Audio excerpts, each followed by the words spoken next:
Halika dito sa Vermont 888 KTV Bar at maglibang, magsaya, at mag-alis ng stress sa buong maghapon.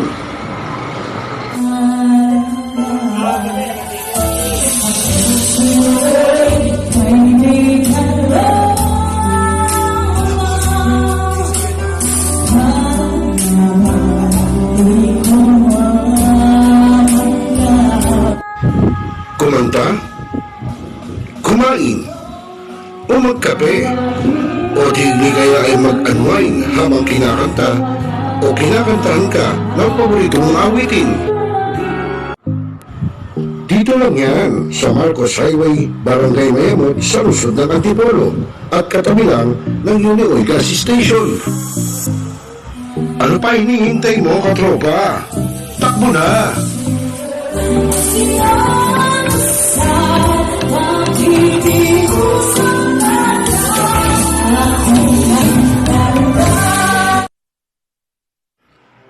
Mga milenyo, pagod ka na ba galing sa trabaho? At gutom na sa maghapong pagtatrabaho, pero wala kang pagkain sa bahay? Narito na ang sagot, mga katropa, ang Super Manok Lechon. Napapawi sa inyong gutom at siguradong mapapa-anirize ka dahil sa tender juicy na jumbo pa at siguradong malinis at bagong katay buhat sa farm, kaya super masalasa at pangmasa pa. Ano pa hinihintay niyo, mga katropa? Takbo na sa Super Manok Panteño Siniluan at bumili na, baka maabusan ka, katropa.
Muling pinalakas ang bagong news online TV ng bagong milenyo.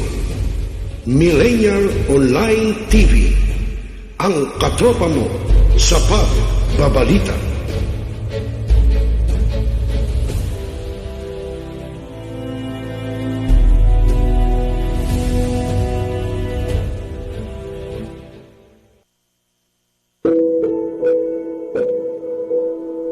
Ikaw ba'y nag-iisa? Nalulungkot? Dahil iniwan at ipinagpalit? Niloko? Naging minamahal? Kung ngayon, i-type sa iyong mga cellphone, Facebook o YouTube man ang Millennial Online TV.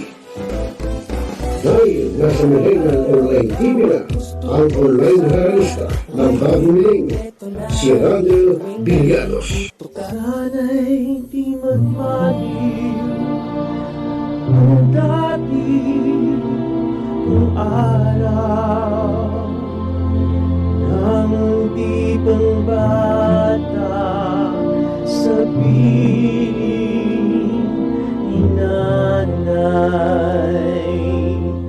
Nais kong mauli ang awit ninang mahal.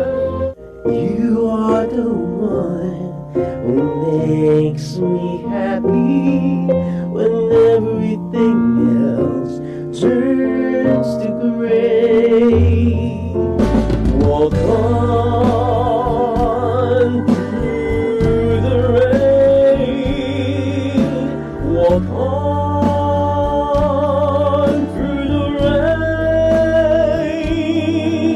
Though your dreams be tossed and walk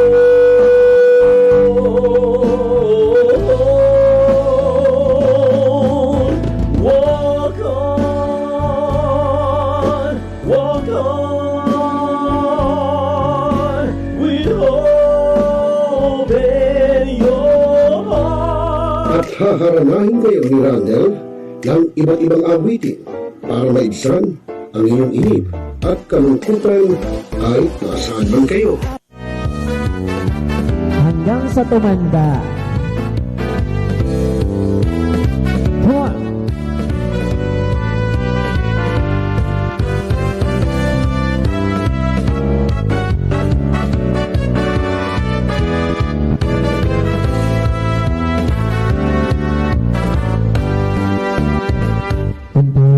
Matanda na, sana'y di tayo magbago.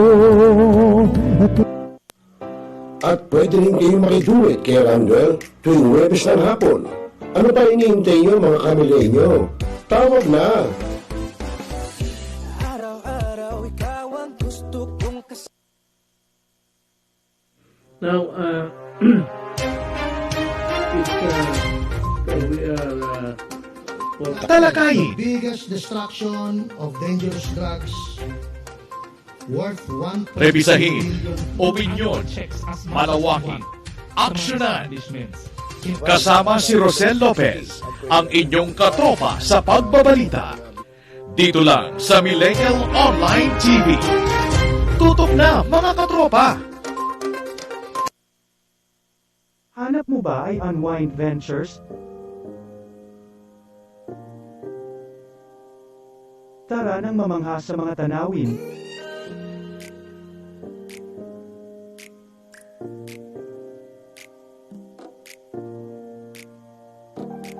Ano man ang iyong travel goals?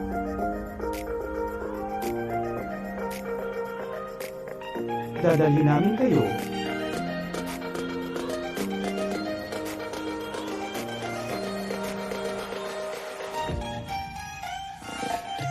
Sa Unwind Ventures at saya.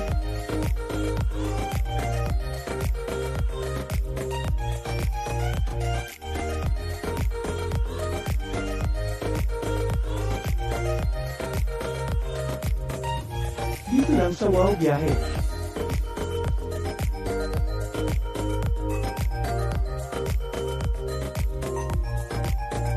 Kaya wow, di ba?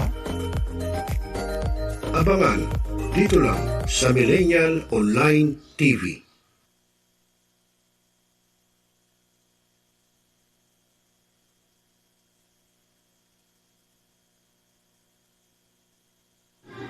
Barangay, pangunahing unit ng pamahalang lokal kung saan dito pinag-uusapan ang bawat sigalot ng mga residente ng bawat barangay. Dito rin pinag-uusapan ng mga piling hanggang na opisyal na barangay ang mga proyekto para sa kanilang barangay. Kumustahin natin ang panunungkulan ni Kapitan dito sa Dalo Barangay sa Millennial Online TV Worldwide, ang katropa ng bawat barangay. Kasi tinatapos ang ating pagpupulong. Maraming salamat po sa inyong pagdalo at tapos na po ang ating session. Enjoy na po tayo. Nagbabasa ka pa ba ng dyaryo? O nakikinig ka pa ba ng radyo? Kung ngayon, lahat yan ay mapapakinggan nyo na sa inyong mga cellphone. Dahil online na tayo, mga kamilenyo. Kaya manood, makinig dito sa Millennial Online TV.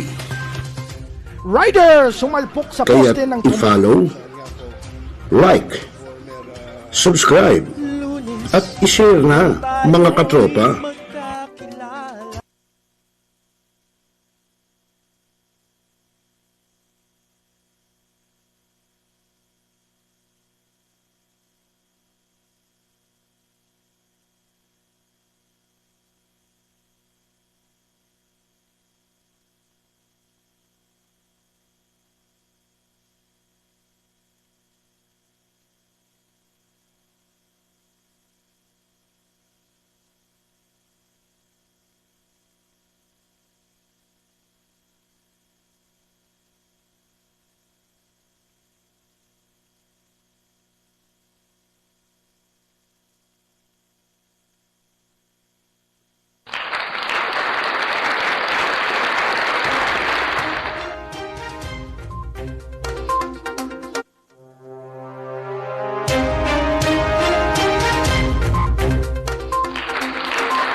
Para ako namumulto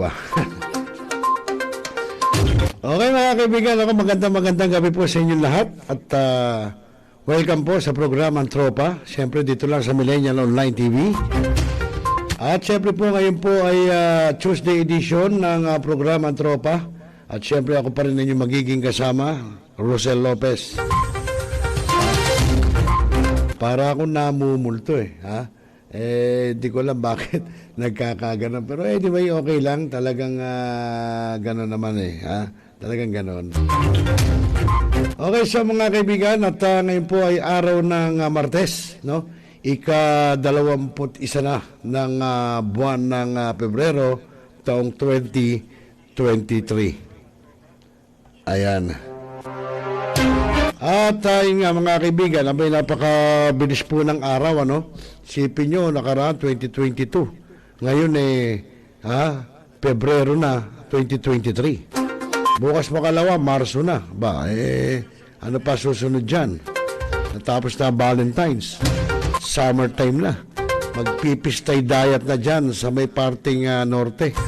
Sa Pangasinan, partikular ginagawa po yung pistay diet, no? Kaya yung mga taga Pangasinan nagre-ready na sigurado yan dahil open na tayo ngayon sigurado namang siguradong magkukuha na yung mga yan yung ginagawa nilang tradisyon, no? Taon-taon pagsasapit ang buwan ng Mayo, no? Yun po yung pistay diet na tinatawag, no? Yun po yung karera ng mga bangka, no? Ng mga dimotor na bangka doon po sa karagatan ng Pangasinan. Hindi ko lang alam kung sa ibang bayan o lungsod sa Pangasinan ay dinadayo, pero alam ko Dagupan meron no? Hindi ko lang alam sa ibang lugar. Kaya masaya ho yun, masaya nandyan, siyempre, hindi mawawala dyan yung mga inihaw na bangus, kasama yan. Lagi yan, na pagka may pistay diet, no, hindi nawawala ho ang inihaw na bangus. Siyempre, alam nyo na, pag sinabing bangus, kilalang kilala po ang dagupan. Diba? So, nung kami napupunta dyan, panahon pa ho, nung dating mayor na si Mayor Alipio Fernandez, na dati rin pong naging commissioner ng Bureau of Immigration. No, hindi ko nga ngayon alam kung sino na ang naging mayor ng Dagupan. Balita ko, parang Chinese yata ang pangalan, apelyido. Anyway, mga kaibigan, mamaya itutungay natin sa inyo lagay ng ating panahon buwat sa DOST PagAsa. Sa pagulat ng ating katropang weather specialist na si Ma'am Rhea Torres. Mamaya lang po yan. At may nagdadaos po ng kaarawan ngayong araw na ito. Ay yung amin pong kakuya, no? Sa amin pong Seller 45 Media Eagles Club, no? Si Kuya Michael Garcia. Abay mamaya, babatiin po natin yan at talaga namang syempre, ang birthday minsan lang yan. Kaya hindi ho dapat nating minimiss, no? Yung mga ganyang okasyon, no?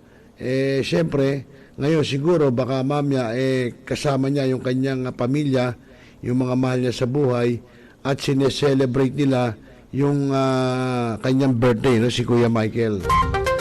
Kuya Michael, happy birthday. Talaga namang many more birthdays to come. At buti pa batiin na natin, no? Para naman maano natin, no? Baka naman sabihin ano natin, i-greet na natin si Kuya Michael Garcia, no? Teka, nahanap natin nahanap natin yung kanyang dali lang iba pala napindot ko yun sandali hindi ito ayan yan so mga kaibigan, happy birthday sa iyo Kuya Michael Garcia at syempre sa lahat po mga nagbe-birthday ngayong araw ng Martes, February 21. Nandito po. Happy birthday to you.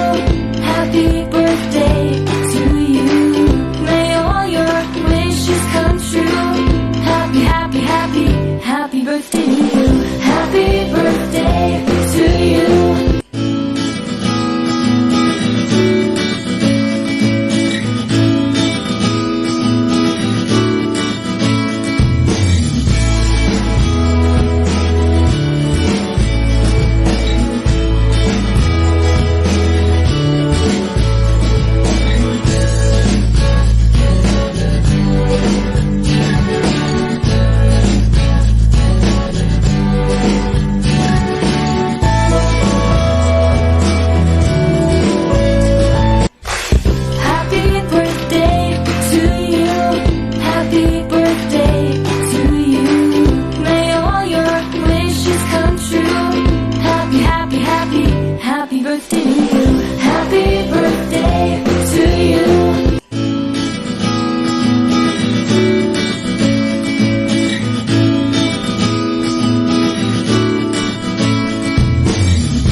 Happy birthday to you. Happy birthday to you.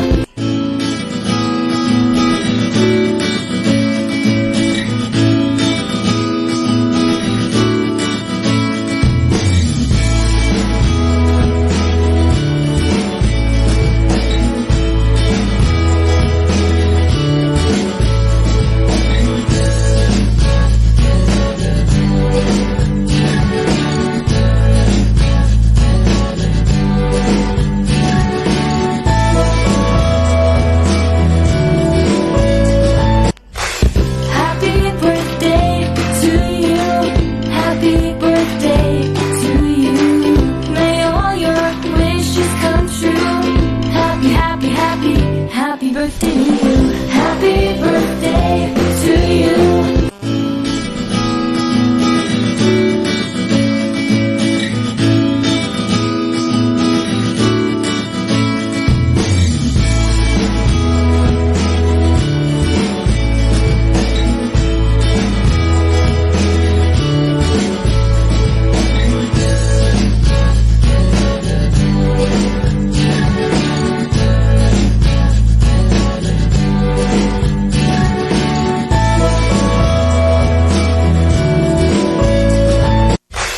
Happy birthday to you. Happy birthday to you. May all your wishes come true. Happy, happy, happy, happy birthday to you. Happy birthday to you.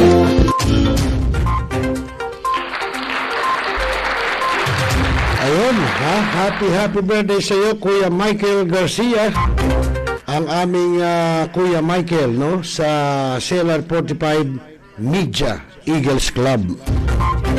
Ayan, magandang gabi sa iyo. At syempre, alam namin, nagse-celebrate ka ngayon. At yun, many more birthdays to come. At maging masaya ka sa birthday mo. At bahala ka sa buhay mo.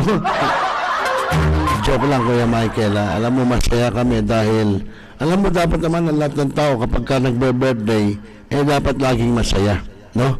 At siyempre, minsan lang dumadating yan, taon-taon, kaya dapat yan i-celebrate, no? Ang birthday ng bawat isa. Bakit sino man, no? Kailangan ganon. So, yan. Okay mga kaibigan, alas 7:50 na po ng gabi Philippine Standard Time at tuloy-tuloy pa rin tayo sa ating programang Tropa. At siyempre po ako pa rin ang inyong kasama, ka-jamming, ka-kosa, Rosel Lopez, siyempre dito lamang sa Millennial Online TV, ang news online TV ng bagong milenyo. Yan, alam nyo medyo nagkakaproblema tayo sa technical ngayon Anyway, medyo pagtsagaan muna natin, talagang gano'n, minsan ang mga equipment kasi, talagang minsan nagloloko, hindi maiiwasan yan. Okay, so mga kaibigan, tuloy-tuloy tayo at siguro ngayon, alamin natin, no? Happy birthday, Sambaang Piging, Kuya Michael. Kami ba'y pupunta dyan? Susugod na ba kami? Sugod bahay? Sabihin mo lang kung susugod bahay kami at after ng program, madali naman puntahan yan, madali namang motorin yan, malapit ka lang naman, di ba? Magandang, magandang puntahan, di ba? So, magsabi ka lang, at kami pwedeng sumugod sa iyo, hindi, baka mamaya nahiya ka lang magsabi. Nakahanda ang grupo ng Media Eagles Club, hinihintay lang yung pasabi mo. Hinihintay lamang yung sasabihin mo na magpunta kayo rito at kami pupunta, ba?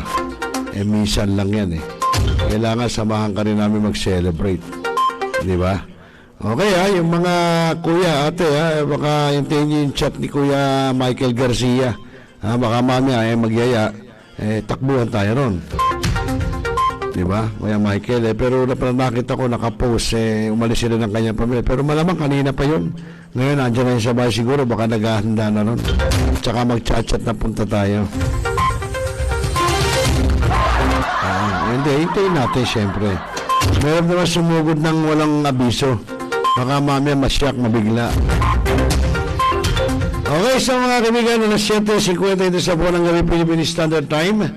At tulad nga na sinabi natin, ngayon alamin natin sa DOST PagAsa ang lagay ng ating panahon buhat sa ating kasamang si katropang Rhea Torres na isa po sa weather specialist ng DOST PagAsa. Panoorin po natin.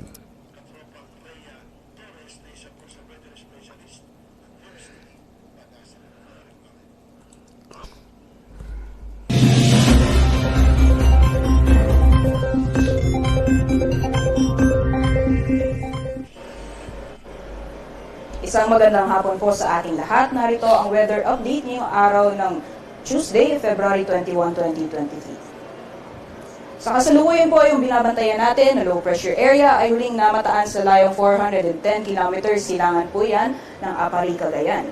Sa kasalukuyan, mababa pa rin yung tsansa na ito ay magiging isang ganap na bagyo at hindi na ito makakaapekto sa anumang bahagi ng ating kapuluan habang kumikilos ito papalayo ng Pilipinas. Sa ngayon po, yung umiiral at nakakaapekto sa malaking bahagi ng ating bansa ay yung northeast monsoon o hangin amihan. Asahan po natin kung makikita po natin sa ating satellite image, maulap na kalangitan na may chance ang mga pag-ulan sa ilang bahagi ng northeastern Luzon. So kasama po dyan yung Cagayan, Cordillera, pati dyan sa Aurora, Quezon at ilang bahagi ng Bicol Region. Samantalang sa nalalabing bahagi naman ng ating bansa, generally magiging maaliwalas ang ating panahon. Iba na lamang sa mga tsansang may hihinang pag-ulan sa ilang bahagi ng Luzon. Samantalang sa Visayas at sa Mindanao, may mga tsansa pa rin ng mga pulupulong pag-ulan, pagkidlat at pagkulog. Dulot naman yan ng localized thunderstorms. So may panahon naman natin bukas dito sa Luzon. Dahil sa epekto ng hanging amihan, patuloy pa rin magdadala ng mga pag-ulan sa Cagayan Valley, pati na rin sa ilang bahagi ng Cordillera. Samantalang sa nalalabing bahagi naman ng Luzon, generally, fair weather conditions po tayo. Di ba na lamang sa mga tsansang may hinang pag-ulan, dulot po yan ang epekto ng hangin amihan. Agwat naman ang temperatura na inaasahan natin maglalaro bukas dito sa Lawag, 21 to 29 degrees Celsius, 22 to 28 sa Tuguegarao, Legazpi City, 24 to 30, samantalang sa Puerto Princesa at sa Kalayaan Islands, 24 to 31 degrees Celsius, sa Tagaytay, 21 to 27 degrees Celsius, sa Baguio, 15 to 22, at sa Metro Manila, 23 to 30 degrees Celsius. Para naman sa magiging panahon natin dito sa Kabisayaan, patuloy pa rin mararanasan yung generally fair weather conditions, pati na rin dito sa Mindanao. Di ba na lamang sa mga tsansang pulupulong pag-ulan, pagkidlat at pagkulog, dala naman yan ng localized thunderstorms, usually sa hapon o sa gabi. Agwat naman ang temperatura sa Kabisayaan, sa Iloilo at Cebu, maglalaro mula 25 to 31 degrees Celsius, sa Tacloban 25 to 32 degrees Celsius. Sa Mindanao, temperatures, Zamboanga 25 to 33, Cagayan de Oro 24 to 31 at sa Davao 24 to 33 degrees Celsius. Sa kalagayan naman po ng ating karagatan, meron pa rin tayong nakataas na gale warning o babala sa matataas na pag-alon sa mga baybayin ng Luzon. So sa northern at eastern section or northern at eastern seaboards ng Luzon, so kasama po dyan yung mga baybayin ng Batanes, Cagayan kasama ang Babuyan Islands, Isabela, Aurora, Ilocos Norte, northern coast ng Quezon kasama ang northern at eastern coasts ng Polillo Islands, Camarines Norte, northern coast ng Camarines Sur at Catanduanes. Samantala yung sa hilaga or sa kanlurang baybayin ng Luzon. So kasama po dyan yung mga baybayin ng Ilocos Sur, Pangasinan, La Union at Zambales. Kaya naman sa ating mga kababayan mangingisda at yung may mga maliliit na sakyang pandagat, patuloy po natin pinapayuhan na huwag po munang pumalaot sa mga nasabing baybayin dahil sa inaasahang maalon hanggang sa napakaalong karagatan. Sa may panahon naman natin sa darating na Wednesday hanggang sa darating na weekend, generally magiging maaliwalas ang ating panahon by Thursday and Friday sa malaking bahagi ng kapuluan. Pagdating naman po ng weekend, lalakas yung epekto ng hangin amihan sa Baguio City, pati na rin sa Legazpi. So generally, yung eastern sections po ng Luzon, makakaranas ng maulap na kalangitan na may chance ang mga pag-ulan. Samantalang yung dito naman sa Metro Manila, ilang bahagi ng Visayas and Mindanao, magiging maaliwalas pa rin ang panahon. At kung may mga pag-ulan ay may hina o mga pag-ambon lamang. Agwat naman ang temperatura sa Metro Manila mula Thursday hanggang sa darating na Saturday, maglalaro mula 23 to 32 degrees Celsius. Sa Baguio City, 15 to 24, Legazpi City, 23 to 32 degrees Celsius, Metro Cebu, 24 to 32 degrees, at sa Metro Davao 24 to 34 degrees Celsius.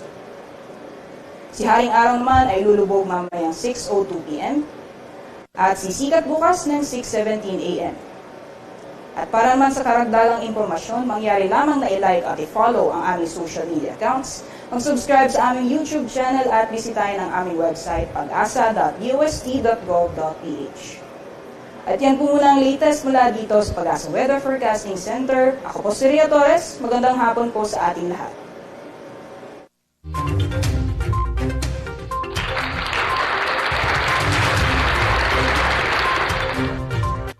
Ayun, maraming salamat sa iyo, katropang Rhea Torres.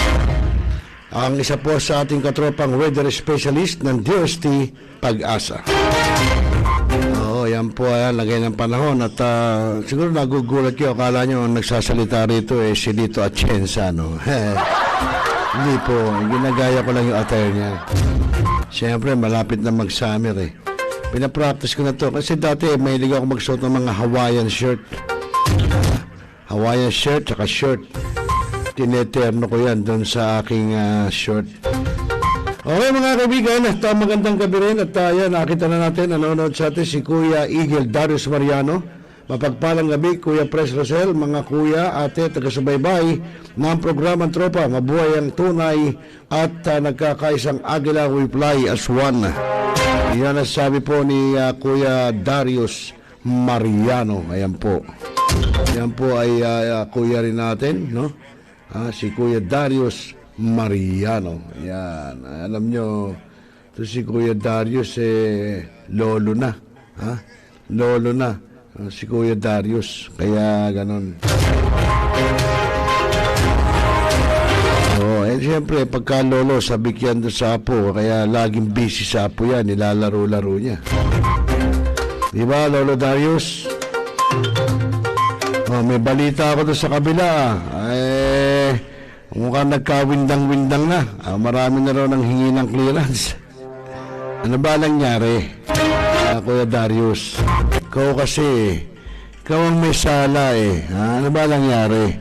Hindi ko alam kung ano nangyari. Ano ba nangyari? Baka pwedeng ikwento mo sa akin, ibulong mo sa akin, Kuya Darius. Okay mga kaibigan, eksakto alas 8 na po ng gabi Philippine Standard Time. At tuloy-tuloy pa rin tayo sa ating programang Tropa. At talakayin, rebisahin, opinyon, palawakin, aksyonan, Tropa. At sa mga susunod pong program ng mga agila ng bagong milenyo ay maririnig nyo na rin at mapapakinggan nyo pong ibang miyembro ng CLR 45 Media Eagles Club. Medyo abangan nyo lang. Aba, himala, nanonood si Shane Reyes. Ito pong anak ni Nanay Melba. Ano ba? Melba nga ba? Dyan po sa Perez Street sa Tunsuya, Malabon. Siguro nakauwi na to ng bahay. Siguro nasa bahay na to si Shane. Kung nanonood, bigla Shane, nasabi mo ba kay mama mo? Yung ginawang palpak ng mga nirepair ni Jason, ng kapatid mo.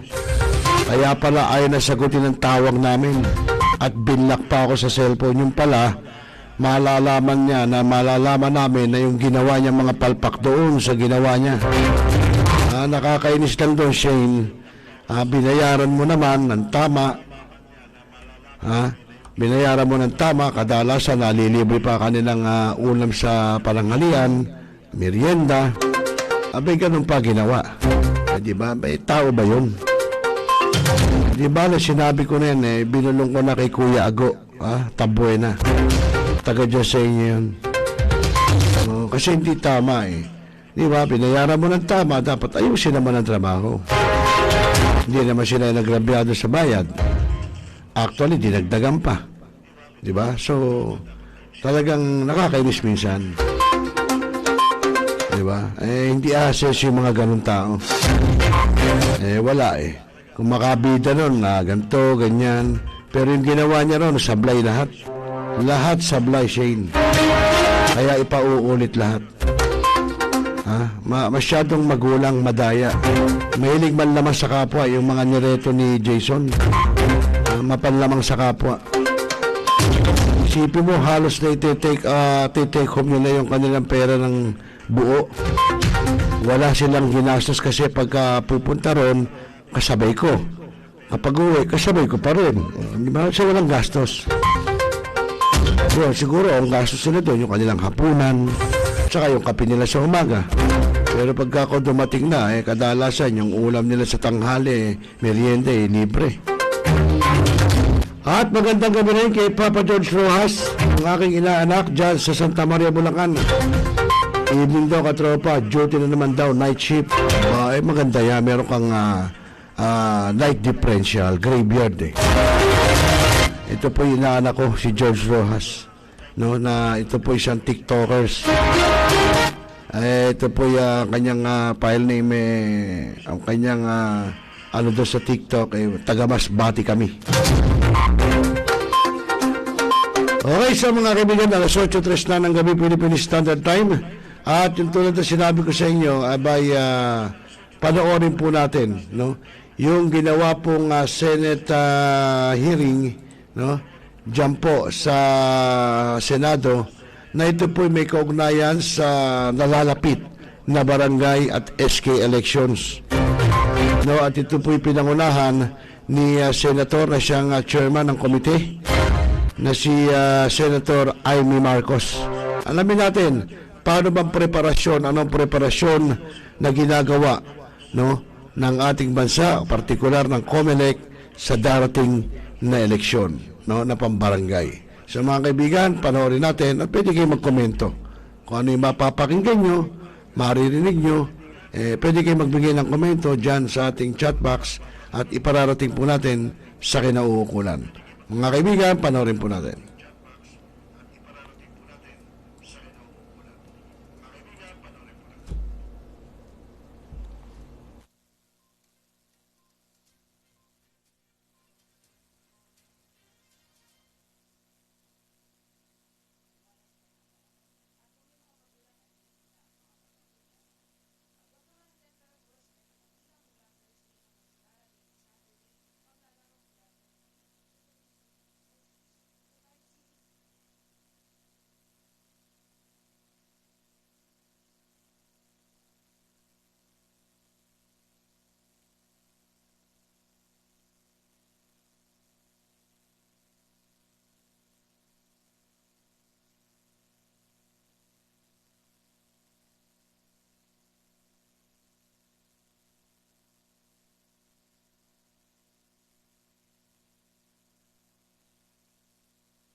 We call to order the public hearing on the Committee on Electoral Reform and People's Participation.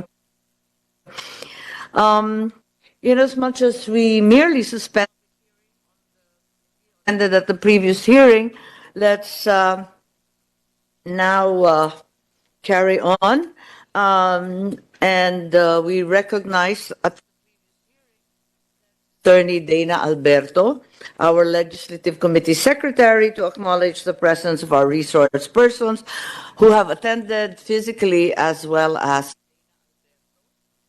by remote.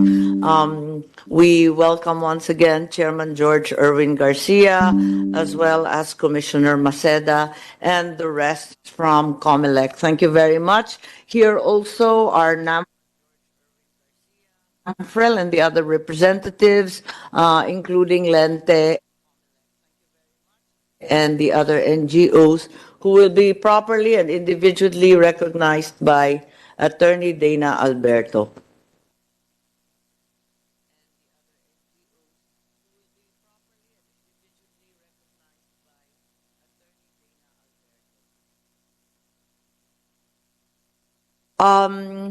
I see on the screen Senator Bongo's presence. So we herewith acknowledge the presence of Senator Bongo and invite him to interject at any point. Thank you. Once more, Attorney Dana, please. Good morning. The Committee on Electoral Reforms and People's Participation would like to acknowledge the presence of our distinguished guests. Namely, from the Commission on Elections, we have Chairman George Erwin M. Garcia. We have Commissioner Ernesto Ferdinand P. Maceda Jr., Commissioner Nelson J. Celis. We also have Attorney Tepisto E. Alnas Jr. Okay. Attorney Rafael B. Olaño, Attorney Divina E. Blas Perez, Attorney Rexy Laudianco, Attorney Maria Teresa Iraola, Attorney Frances Caroline M. Aguindadao Arabe, Attorney Eliza S. Sabile David, Attorney Mazna Luchavez, Attorney Rose Ann Alejandro, Miss Ira Abigail Fernando, Miss Angelica Cruz, Ms. Arifa M. Jamil, Attorney Joanna Saribong, Mr. Erwin A. Aguilon. Comsec, please, as you call their names, can somebody please indicate their presence as I need to see you? Yes, who are all the lady attorneys? You mentioned a whole slew of them, but nobody seemed to acknowledge. Are they present physically or remotely? Sorry, Attorney Leah Villalon. Sorry, I have to go back. Wala. Okay, she's not here. No, I need to know who's here and who's not. Okay. Is Attorney Leah Villalon or anyone from the NYC present? Wala. Okay, wala. Okay. No, you called out their names, but apparently no representative has turned up. Is that correct? From COMELEC, please. No, I'm not talking about COMELEC. COMELEC is well accounted for. I'm asking about NYC. Walang tao rito, no? Is that correct? Wala pa po, Fine. ma'am. Yeah, don't call their names if they're not Yes. here. Yes, ma'am. Anyone from the ILG, please? DBM, ma'am, we have... No, I said the ILG first. Tapusin lang natin in sequence. Walang DILG, walang SK, okay? Carlo Nograles regrets. Okay, so that's fine. DBM, I think Trisha's here. Yeah. Yes. Not one from Bureau of Jail Management and Penology. They're not yet here, ma'am. But they I'm sorry, I can't understand you very well. From BJMP, ma'am, Bureau of Jail Management. And wait a second. Tapusin muna natin ang DBM. DBM muna. Trisha's here. Who's the other one? Joy? Is there a Joy, Rico? Yes, ma'am. Our staff, ma'am. And I'm with Attorney Christine, ma'am. Attorney? Christine po. Okay. So, tatlo kayo? Ganun ba kadaming tanong? Hindi, okay lang. Thank you po. So, tatlo kayo? Alright, thank you.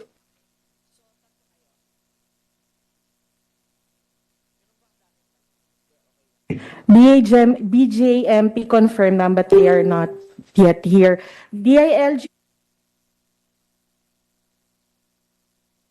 ma'am, they submitted a position paper. Right. Okay. From DM... Anong sabi ng position paper? I have no copy. Ma'am, kakasubmit lang po, ma'am. Sorry? Kakasubmit lang po.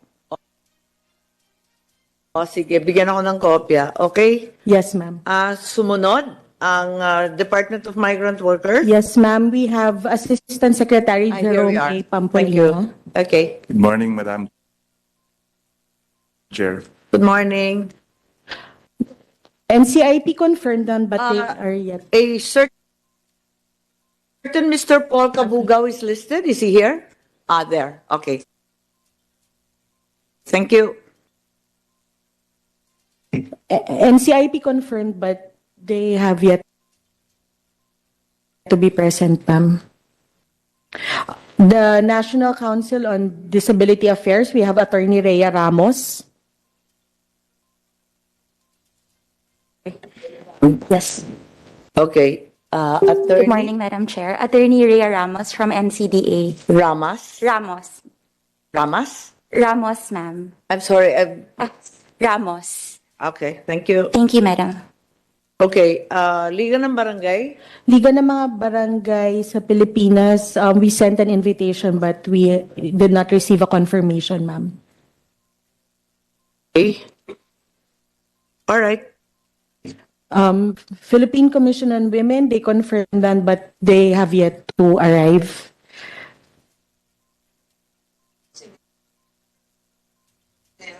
Yes. They have not. Representative ba? We sent an invitation, yes, ma'am, but they have yet to arrive. All right. Mas maraming absent kaysa present, ah. Anyway, okay lang. Sige, next. Sino?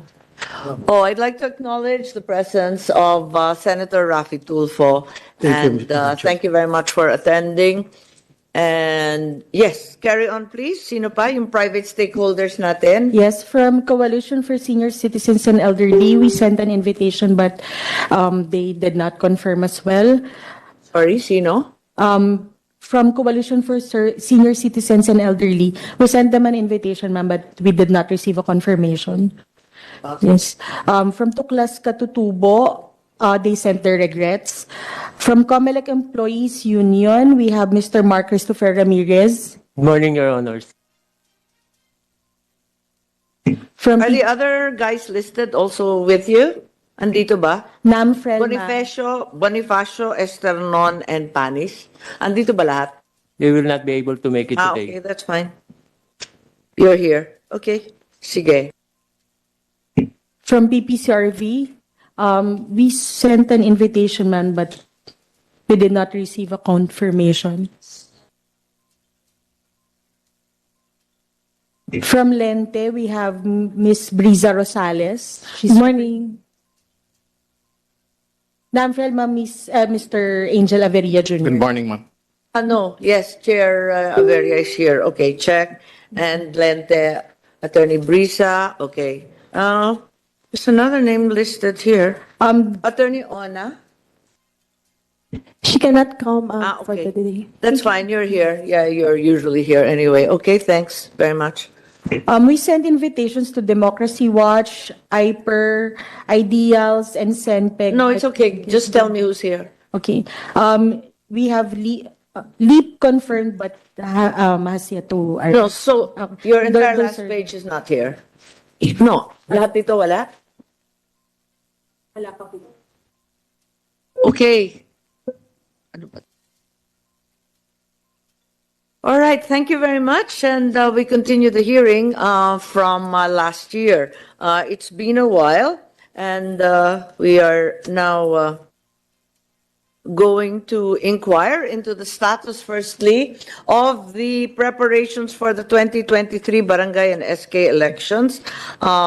Let's start with that, if that's okay with our Senator Tulfo, unless you have some preliminary statements, there's an agenda. We're going to go over the preparations for the SK and barangay elections muna. Pagkatapos nun, yung ibang bill spending for alternative modes of voting for vulnerable sectors, mga buntis, PWD, at saka seniors and IP. And yung huli, yung COMELEC field offices na lahat naman sang-ayon kaya lang walang pera. So, yun ang agenda for the day. All right, so who is going to present on the part of COMELEC? Madam Chair? Yes. I have an opening statement. Yes, please. Thank you, Madam Chair. Good morning, Madam Chair, Senator Amy Marcos, to my other colleagues present here today, if there are any present. First of all, allow me to commend all the efforts of this committee under the able leadership of our chairwoman, Senator Amy Marcos, for resolving all previous issues and overcoming erstwhile hurdles surrounding the series of postponements of the barangay and SK elections. Finally, we can look forward to conducting the barangay and SK elections on October 30, 2023. It is my earnest hope that the Commission on Elections, the primary guardian of our ballots, will be able to carry out its constitutional mandate smoothly and efficiently.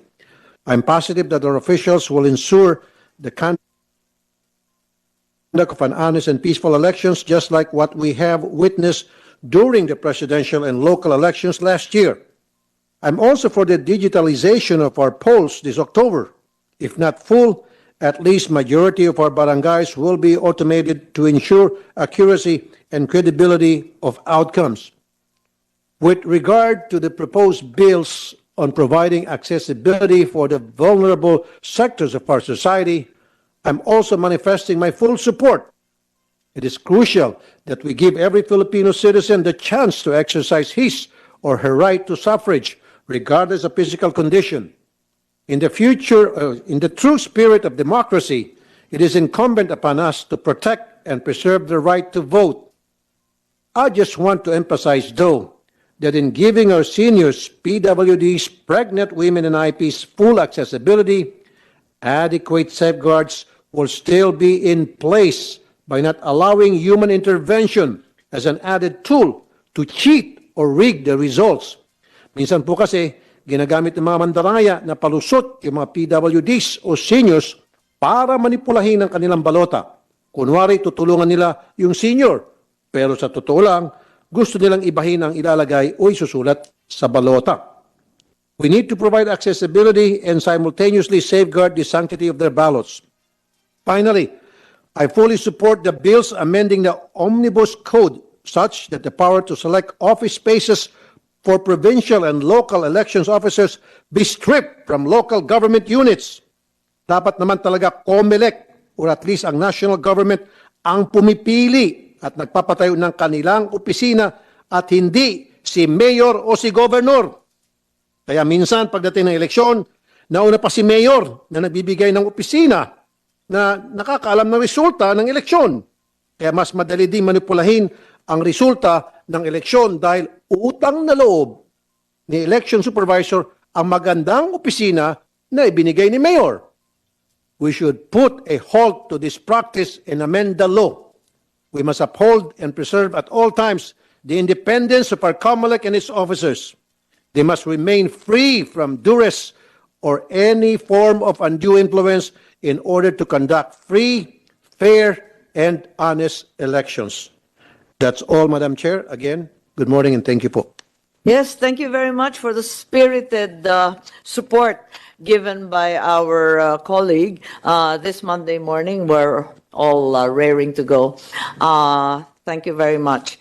At eto nga, hihingi kami ng update dito sa COMELEC. Maraming iba't ibang balita tungkol sa ating barangay elections. Unang-una, nagtataka kami kung bakit automated bigla ang pinilot test dito sa barangay at SK elections. Ang pagkaintindi natin, manual to. Kaya biglang bakit automated? Ang pagkaalam ko, magko-cost benefit analysis kung kakayanin para sa mga malalaking barangay. tulad sa Quezon City at iba pa, kung saan halos kalahating milyon, tama ba? Kung minsan ang botante. Okay, tapos alam ko rin na may binaril, tama ba, na ambush isang municipal election officer sa Maguindanao bago mag-Valentine's the day before. So we are hopeful that there's a quick report on this. I hope it has nothing to do with the upcoming barangay and SK elections. And finally, I think an election is about to be conducted this week. Is that correct? February 25 in Cavite for our now Secretary of Justice, Boying Remulla. So if you could apprise us of all these developments very briefly so that questions can be propounded as well thereafter. Thank you. We invite Chairman George Garcia. I believe you will make the presentation. Thank you. Thank you very much, Madam Chair. Senator Rapi Tulfo, gandang umaga po. As far as the COMELEC is concerned, we are almost 100% prepared for the Barangay and SK election of October 30, 2023. As of today, we were able to print 86.59%. I repeat, 86.59% of the ballots for the regular voters.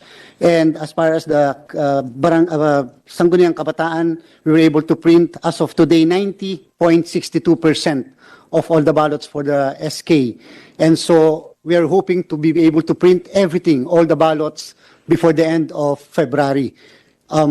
I recall that last year you told us that some training had been conducted for teachers and other election officers who would supervise the conduct of both elections. Are they still in place, or will continuous training be undertaken? With all due respect, Madam Chair, as far as the training of the teachers are concerned, we had not yet proceeded with the training because of the possibility at that time that there will be postponement of the election. And so, Kala ko doon nagastos yung ilang gastos nung na-postpone.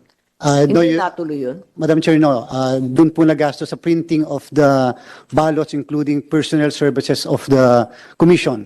Pero magagamit naman yung mga balotang yun. Hindi naman sasayangin. Yes, Your Honor. Madam Chair, last week, the COMELEC and Bank passed a resolution authorizing the use of the 13 million ballots for the regular voters and 8 million ballots for the SK, Madam Chair. Yes, thank you. Sapat ba ito yung 5.7 na new appropriations ng 2023? Chinecheck ko lang yung budget ninyo kasi doon tayo na para nung nakaraang taon dito sa tungkol sa budget ng pagpo-postpone. So, Chairman, is there any update on that development? Madam Chair, as far as the COMELEC is concerned, barangay and SK election, the national government gave us 8.449 billion pesos for the conduct of the barangay and SK election, supposedly by December 5, 2022. However, because of the postponement, the budget as approved by the Senate and the House of Representatives and assigned by the President, the 5.7 does not contain, Madam Chair, the additional budget for the barangay and SK because accordingly, in the law, it says it will be the subject of a continuing appropriation and supplemental appropriation. So how do you seek to finance this barangay and SK elections coming shortly? The only new appropriations, as you mentioned, are is the 5.7 billion already stated as new appropriations for COMELEC. Wala nang iba pa. Although, as we're well aware, you have continuing appropriations from the previous year, as well as savings and other monies. That's right, Madam Chair. As far as the COMELEC is concerned, of the 5.7, 1.250 was allotted for the construction of our COMELEC building. And dun po sa kakulangan, kung ano man po, because during the previous hearing, we said that perhaps we will be spending more or less additional 2.8 billion pesos. So gagawa na lang po namin ng paraan, Madam Chair, mula sa COMELEC savings, additional, the budget remaining with the Commission elections. We're going to still wait, Madam Chair, for the report of our field personnel for the pilot for the Pragco precincts. Doon po namin malalaman, Madam Chair, if we're going to add precincts and or ilan yung mga voters per precinct. Ito nga ang inaalala ko, katulad ni Senator Tulfo, na kapag nagkulang ng budget, ang COMELEC, ang tinatakbuhan yung LGU. Kaya nagkakaroon ng collusion, conspiracy, nakakapraning na eh. Dahil dito, nais natin malaman, at if I may request from Chairman George, exactly where and how much will be derived from your other sources, such that we can be assured that this will be a fair and free election, not financed by random political forces. Thank you very much, Madam Chair, Your Honor. Definitely the COMELEC, we will commit, the COMELEC will not be asking for any help from any LGU because that's prohibited.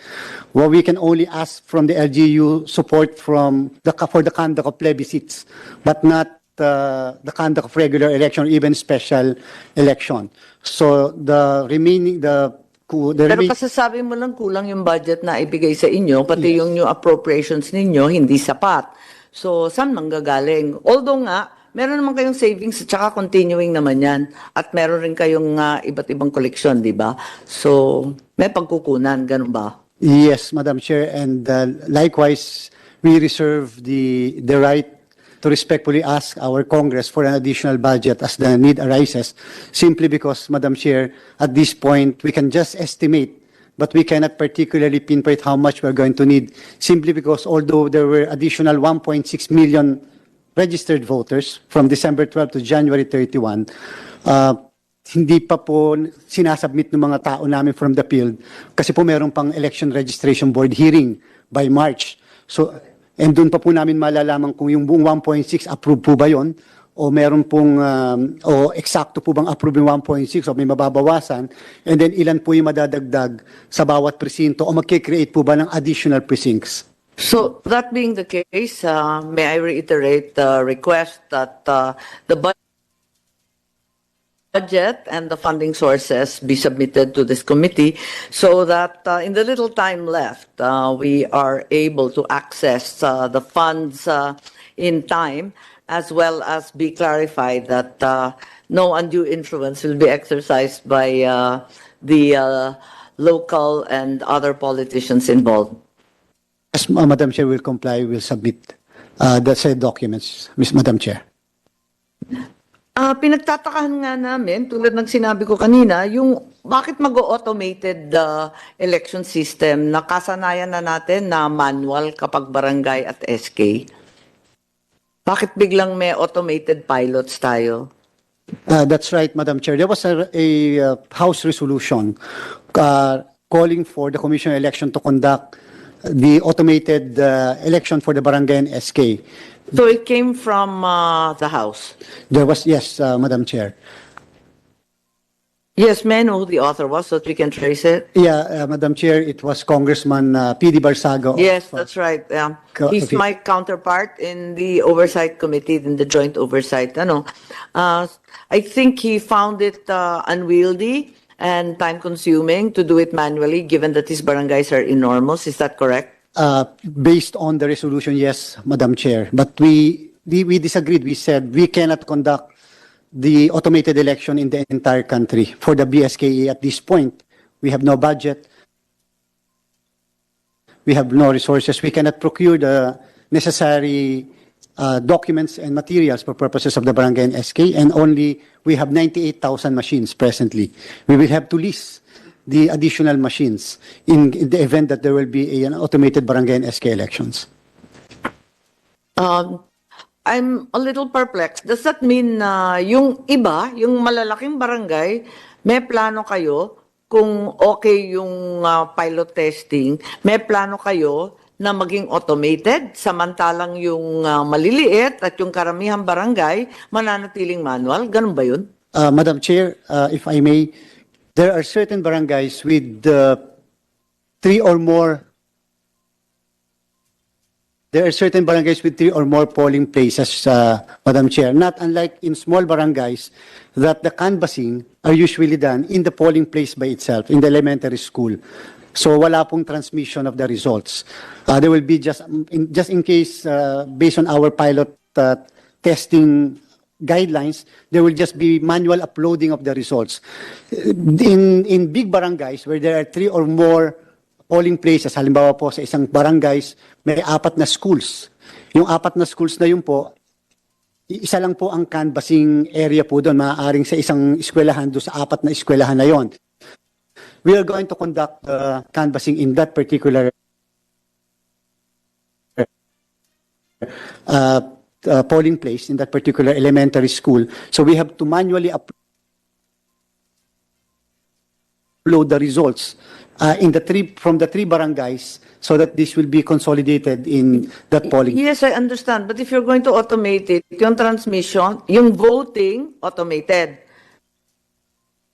Yes, sir. Pagkatapos yung transmission dun sa canvassing precinct, automated din? No, Your Honor. Manual uploading only. Manual. Tapos pagdating dun sa canvassing, manual or automated? Automated, Your Honor. There will be a consolidation system that will consolidate the results, uploading from the SD cards the results. Is there a real savings in time and cost? Based on our time and motion study, if you're going to conduct manual election, if we are to finish the voting by 6 o'clock, we are going to complete the counting by more or less 9 to 10 o'clock in the evening. If you're going to automate, just like our previous experience, by 6:30 to 7 o'clock, if the voting is to end by 6, then we will have the result already by the precinct. Yes, Senator Tulfo.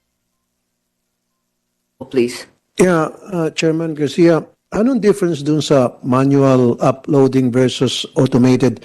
Dun sa manual, hindi kaya magkakaroon ng problema dun, discrepancy? Kasi may human intervention?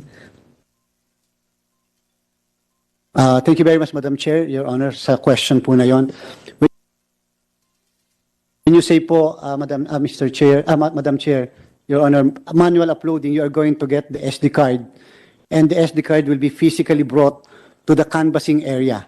So if po, Madam Chair, nasa polling precinct na ito, yung machine, you are going to get the SD card and bring the SD card doon po sa canvassing. So manual or physical intervention will only happen doon sa pagdala po ng SD card, sa pag-manually upload.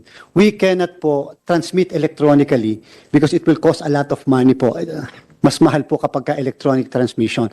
So siguro po, tama po yung fear din po, Your Honor, Madam Chair, ay yung pagdadala lang ng SD card. Pagdadala ng SD card from one precinct to the canvassing. Doon magkakaproblema, Chairman Garcia, yung hawak-hawak yung SD card at itatransfer doon sa lugar na kung sa itatransmit na, baka magkaroon ng salisihan, magkaroon na ng kung ano ng magic, ika nga. So, how can we avoid that, sir? Madam Chair, Your Honor, before po manually i-upload yung pong SD cards, the machines will be printing again, just like the ordinary automated election, 30 election returns. And therefore, before the SD cards will be brought to the canvassing center, which is very near the polling precinct, all the candidates, representatives or watchers will be entitled to copies of the election returns. So nandun po sila, allowed sila magbantay at Yes, i-monitor po yung transfer para bago i-upload. Yes, Madam Chair, Your Honor, that's right. Okay. Yun lang po, Madam Chair. Yes. Makasingit. Sige po, sorry, later. Later na po, Madam Chair. Sa bagay, hindi pa naman natin testo, no? Kailan ninyo balak i-testing na ito? Anong may date na ba? Madam Chair, Your Honor, during the conduct of the BSKE also, simultaneous with the BSKE, doon po kami magpa-pilot test with 2 barangays. You're going to do this in October 30 also? Yes, Madam. Sabay-sabay? Hindi ba napakagulo? We are going to have only 3 places. No, but I'm confused. Is this a pilot or if you're doing it on the same date, it's the actual election? Yes, Madam Chair. Tama ba yun? Aren't you required to pilot all new experiments? Madam Chair, we can always pilot outside. Shouldn't you pilot it previously? I've never heard of a pilot during the election at the same time with the same results. That's no longer a pilot. Yes, Your Honor. Only in 2 places in Dasmariñas, Cavite, Paliparan, and one in a very large barangay, and in Project 6. No, I understand the necessity of trying another way of doing things aside from the purely manual method that we've been accustomed to. Pero, kung ite-testing yan, dapat naman unahin sa eleksyon, no? Wag naman mag-testing during the election, nakakatakot naman yata yan. Baka magic-magic nga yan eh. Hindi pa tayo sigurado kung paano mag-work. Siyempre, iron out pa yung detalye, yung transmission, sino magbibit-bit niyan. Ang COMELEC, wala na naman sasakyan. Kanina naman sasakyan ilalagay yung mga SD cards na mahiwaga. Can we please not pilot during the election proper? Actually, Your Honor, that's right. We merely approve in principle the NBank, the conduct of automated BSKE in 3 areas, but NBank had not yet approved the guidelines for the conduct. And therefore, during our discussion, by the NBank, I do not want to preempt the action of the NBank. Definitely, surely a member or members of the NBank will raise this issue that we should conduct the pilot test ahead of the BSKE. Yes, we've piloted every single experiment that the COMELEC has undertaken. And these are very large places, di ba? Dasmariñas, Cavite, isa na yun. Ang lalaki ng barangay sa Quezon City, itong Pasong Tamo ang nandito. May ikatlo pa raw o talagang dalawa lang to? Dalawa lang po, Mr. Chair. Kinakabahan kasi yung mga taga Quezon City at yung Dasmariñas kung paano gagawin. Yung pala, eleksyon na mismo. Alalahanin pa natin na October 30 ang eleksyon, undas. So, mas lalong magulo yung panahon na yun. May pilot, may hindi pilot, tapos may papunta rin sa semeteryo na milyon-milyon. Paano ba yun? Yes, Madam Chair, we will definitely take seriously the advice of the good the chairperson, because we are going to still approve the guidelines, Madam Chair. And therefore, what we are saying is we are going to pilot in the sense that this is the first time in the history of our barangay and SK election to conduct automated pilot test, automated election in 2 places, but we are going to test whether it is really feasible before the October 30 barangay and SK elections. So in other words, magkakaroon po kayo ng dry run? Yeah, yes, Madam Chair, Your Honor. Meron naman po, because by February 25 also, the election in Cavite, the special election, is automated din po, Madam Chair, Your Honor. Chairman, sir, yung sinasabi niyo po, yung SD card, tapos dadalhin po yun sa isang section na kung saan doon i-upload yung SD card. Gaano kalayo po yun? If from point to point? Yes, Madam Chair, Your Honor, may mga eskwelahan po, may mga barangay po, isang school lang. So kung isang school lang po yun, Madam Chair, Your Honor, if there are 3 precincts in that school, sa isa pong lugar doon, for example po sa opisina ni principal, doon po yung canvassing. So meaning to say the SD card from precinct 1A, precinct 2A, precinct 3A will be manually uploaded, brought physically to the office of the principal there in the polling place. Yung po ay kung yung 3 presinto halimbawa po ay nasa isang polling place, sa isang eskwelahan. But what if there are 3 schools in 1 barangay, sa 3 schools po na yon, katulad po sa Dasmariñas, so yung pipili po ang komisyon ng isa sa 3 schools, doon po mangyayari yung canvassing. Kukuhanin po yung SD cards mula sa mga machines sa iba't ibang presinto sa 3 schools, dadalhin po doon sa isang eskwelahan. Doon po i-upload. Okay. So paano naman po yung seguridad noon? Yung pong magdadala ng SD card, dapat po meron silang escort, police or military to make sure na hindi po ma-hold up yun o hindi magkakaroon ng salisian. Dapat may kasama din po yung mga kandidato doon para mag-observe yung kanilang mga representatives. Tama po, Madam Chair, Your Honor. Definitely, we will ensure the highest security arrangement. Ganyan din po yung nangyayari sa atin during the 2022 elections and the previous elections of automated. Pag po hindi nakapag-transmit electronically ang machines, ina-upload po manually. Yung kinukuha po yung SD card, dinadala po sa bayan, dinadala sa City Hall. More or less, ganyan din po yung security arrangement preparations na gagawin namin. We will ensure that all the watchers of candidates will be present when the SD cards will be brought. At bago po namin gawin yon, all of them will be having copies of the election returns as printed by the machines. Okay, Madam Chair, bago ako punta dun sa kabila, meron na akong kunting hirit. Thank you Medyo very much. off topic to ng konti. Kasi I've read several articles in the past na kalunos-lunos po yung itsura ng tanggapan ng COMELEC, dilapidated. Ano pong balak nyo doon? Kaawa-awa po kayo. Kasi yung ibang mga, exactly, nagre-rent. Correct. Samantalang yung ibang mga agency na katulad din ninyo, importante yung ginagampan ng responsibilities, may mga sariling building at magaganda pa, Madam Chair. Kahanga-hanga, yung COMELEC na para sa akin, isa sa pinaka-importanting ahensya, mukhang kawawa. Wala ba kayong balak na pagandahin man lang po or magkaroon kayo ng sariling building? Sir? Madam Chair, Yun nga ang wino-workout namin Nakailang hearing na kami dyan. Hinahanapan ng pera. At ang DBM, buong ningning na umattend ngayon, sana natakasan na nila ang kadatungan. Nako. Madam Chair, Your Honor, maraming salamat po sa concern nyo sa Commission Election.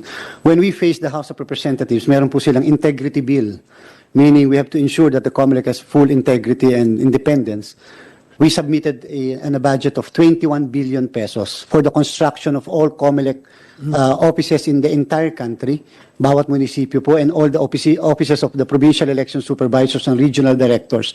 That's 21 billion pesos for the construction of the building only. Ang problem po namin, Madam Chair and Your Honor, wala po kaming mga lupa. And so, minsan po, and we will admit, minsan po, yung mga LGU pa ang nagbibigay po sa amin nung mga donate. Doon nagkakaproblema, Madam Chair. Kapag sila'y tumanggap ng donation from the LGU, syempre si Mayor, si Gob, ang lagay, ganun-ganun na lamang. May utang na loob po sila, beholden po sila doon sa taga-LGU, mga taga-LGU, and therefore, pwedeng, alam niyo na, ayoko lang dugtungan pa. Maliban pa sa lupa, kung minsan, kulang-kulang talaga yung COMELEC employees. So, humihiram pa sila ng contractual job orders at iba pa galing sa provincial or city government. Minsan pa, Madam Chair, yung mga appliances doon, furniture, complements ni Yorme o ni Gob, sana po magkaroon talaga ng seryosong budget ang COMELEC. Nang sagay maging totally independent sila, hindi na po umaasa, hindi na po beholden sa mga taga-LGU na nagpo-provide sa kanila ng mga kakulangan doon sa kanilang tanggapan. Diba, Mr. Chair? Madam Chair, Your Honor, yun po ang kalagayan, the sorry state of the Commission on Election. We have 6,200 employees. And even the main office of the COMELEC, kami po yung nangungupahan. So wala po kaming mga sariling, dahan-dahan po. We have at least 4 or 5 regions na dahan-dahan namin pinapagawa ng mga building. But a building, 2-story will cost at least 60 million pesos to construct. So, sorry to interrupt. Naisip ko lang kasi ang tagal na nating long playing na tayo dito sa topic na to. Nakakaiyak na nagiging telenovela na siya. Kung ano kaya kung gumawa na tayo once and for all ng multi-year plan?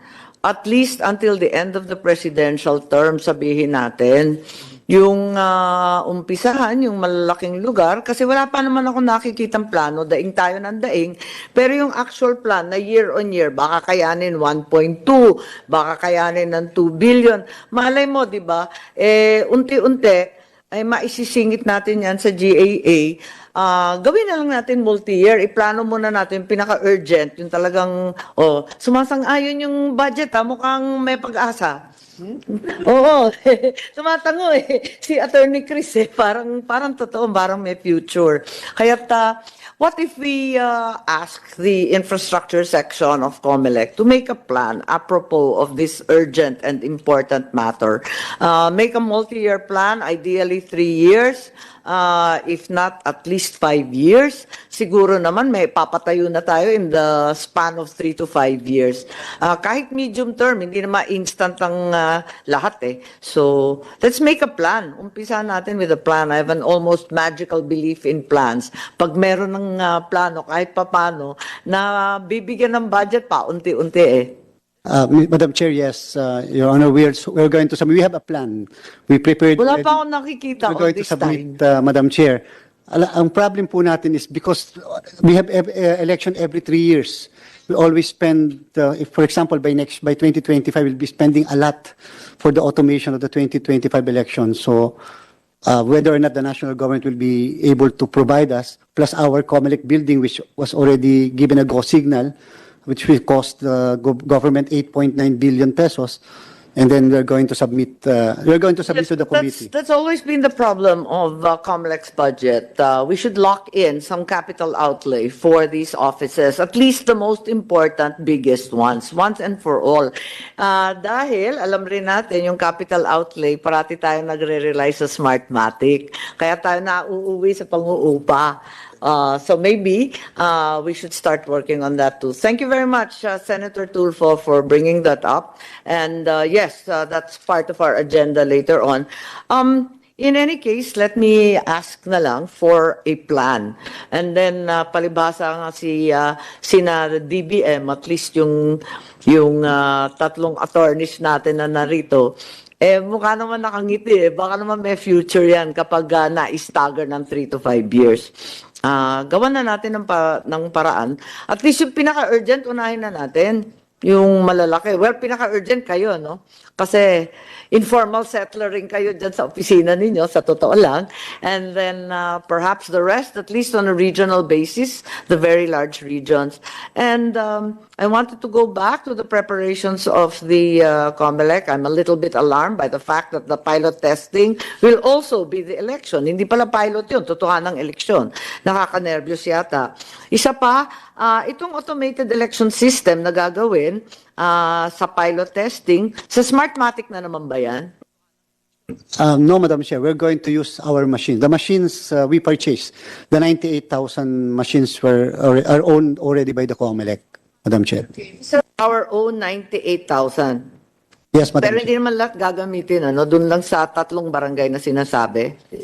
Yes, Madam Chair, in Dasmariñas will be using 303 machines, 101 of which are pilot testing at saan manggagaling yung budget?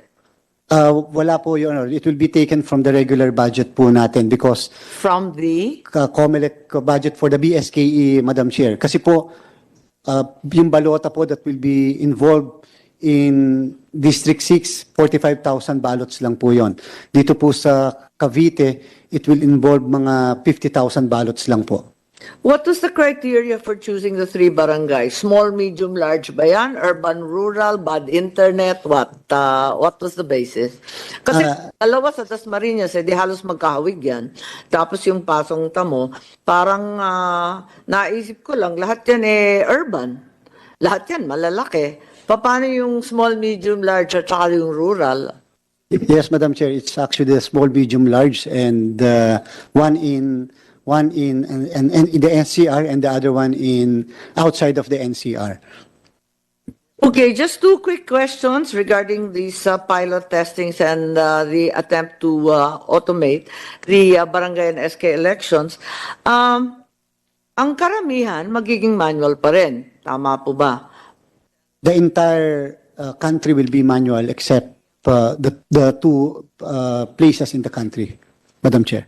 Yes, but as we said, sana yung pilot, gawin naman pilot.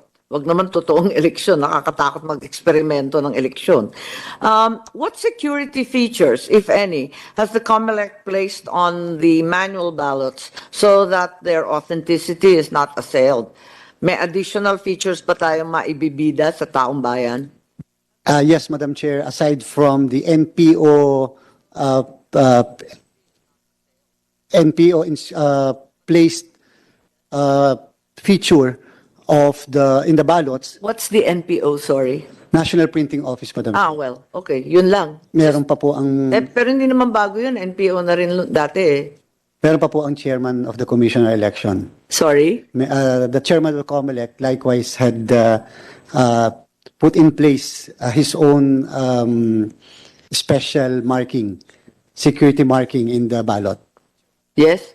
No, kasi NPO has been printing in the past. Yes, I was just wondering if there's an additional security feature.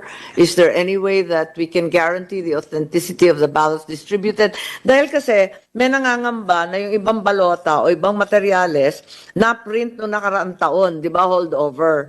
Iba na yung itsura nun, iba na yung supplyan ng papel sa mga na-print ngayon. Although we're at 90%, sabi po ninyo. So that being the case, baka makalusot yung iba't ibang uri ng balota kapag ganyan.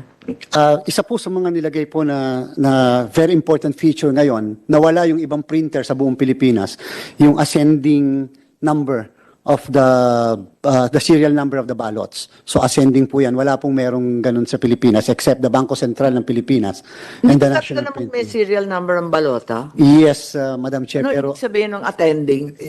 From the small to the bigger number. And then the watermarks, which is always the consistent Dati feature. pa rin yan, di ba? Yes, Madam Yung Chair. watermarks, luma na rin yun, di ba? Yes, Madam Chair. And likewise, I'm just looking for additional, no? Kasi there were questions in the past.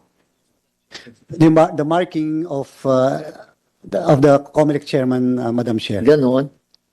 Talaga. Secret ba yun? Nobody knows, Madam Chair. It's the chairman. Okay.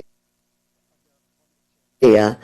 The other concern is that in the past, during barangay and SK elections, the COMELEC is inundated by disqualification and cancellation of COC cases.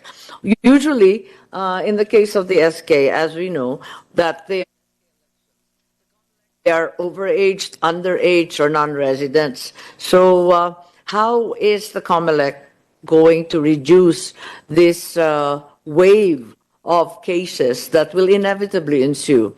Thank you very much, Madam Chair, sa question na yun. Number one po, we made it a point, including in our general instructions, we instructed all our election officers to refuse to accept the certificates of candidacy of SK candidates who, based on the records of the Commission on Election, are more than 24 years of age. Tama po kayo. During the previous election, we received almost 4,000 disqualification cases involving overage SK candidates po. Madami po kasi, Madam Chair, 24 years old, 24 and 1 day, 24 and 1 month, nagpapile pa rin po ng candidacy. Ngayon po, we will refuse to accept. Therefore, the filing of the candidacy is no longer a ministerial duty on the part of the COMELEC as far as SK is concerned. Sa barangay po. Tapos yung non-resident, di ba issue rin yun? Kasi yung iba estudyante o nagtatrabaho sa labas, pwede bang i-disqualify na yun at the outset or refuse to, as you said, accept their COC at the outset? Pag po not registered voters, Madam Chair, automatically we will not accept the certificate of candidacy based on the record in the on file with the COMELEC. Dapat nga ganun, pero dati, di ba tinatanggap kung ano-ano? We are willing to take the risk, Your Honor. Sabi nga po namin, let them go to the courts. Let them question our action. Oo. This is for the first time that the COMELEC will not consider the filing of the candidacy,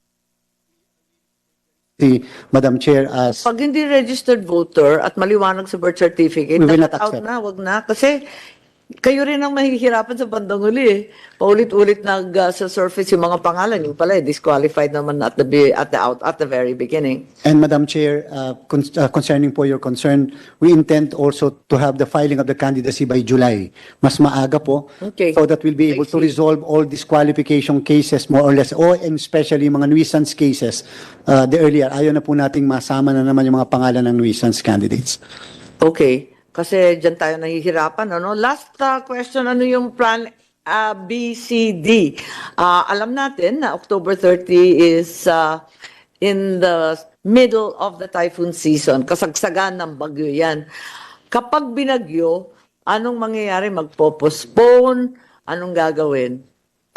Madam Chair. Baka sangkatutak na special election yan, given the weather that's inflicted both Visayas and Mindanao of late, the earthquakes in the north and now in the south as well. Paano kaya? Anong mangyayari? Magpo-postpone? Anong plan B or whatever? That's right, Madam Chair. Under Section 5 of the Omnibus Election Code, we can postpone the election in view of force majeure, terrorism, violence, and other analogous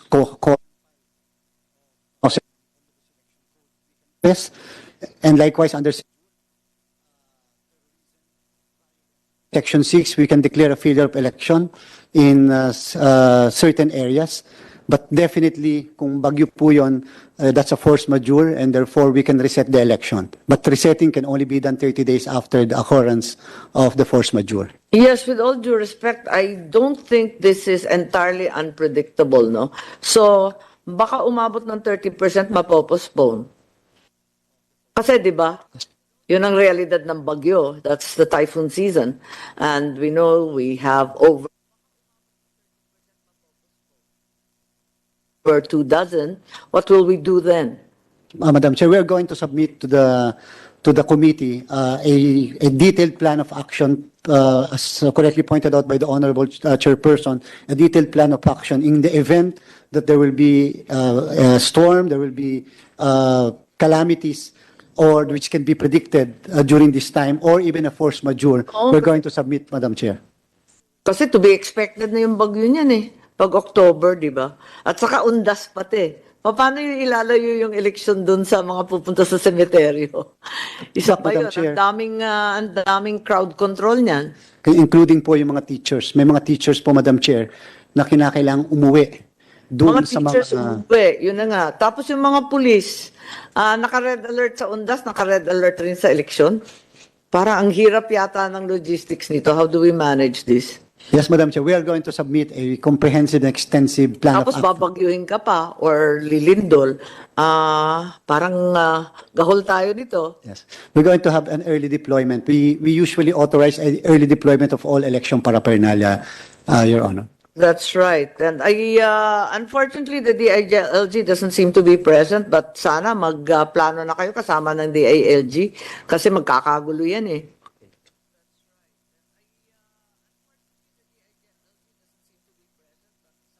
Yes, Your Honor. We're going to coordinate with the DILG. We're going to have a command conference, likewise with the PNP and the masabihan AFP. kami kung paano para at an early date, we can disseminate the information and ask the LGUs and the voters themselves to make alternate plans because it could be chaotic. The Register Anywhere is the other project that concerned us here, and that is the worry by many local officials, district officials, and so on. Is this going to be applicable for the barangay and SK elections? Yes, Madam Chair. We implemented the Register Anywhere program in the entire country with in NCR, in five malls in NCR, in Region 8, and in Region 5. It's a very successful project which we intend to implement in the entire country during the resumption of the registration. But how do we ensure that only valid and qualified voters are able to register and avail of the R.O.P.A? Your Honors, Madam Chair, before we forward the names of the applicants to the office of the election officers in the entire country, because we were able to design already a system, a program for that.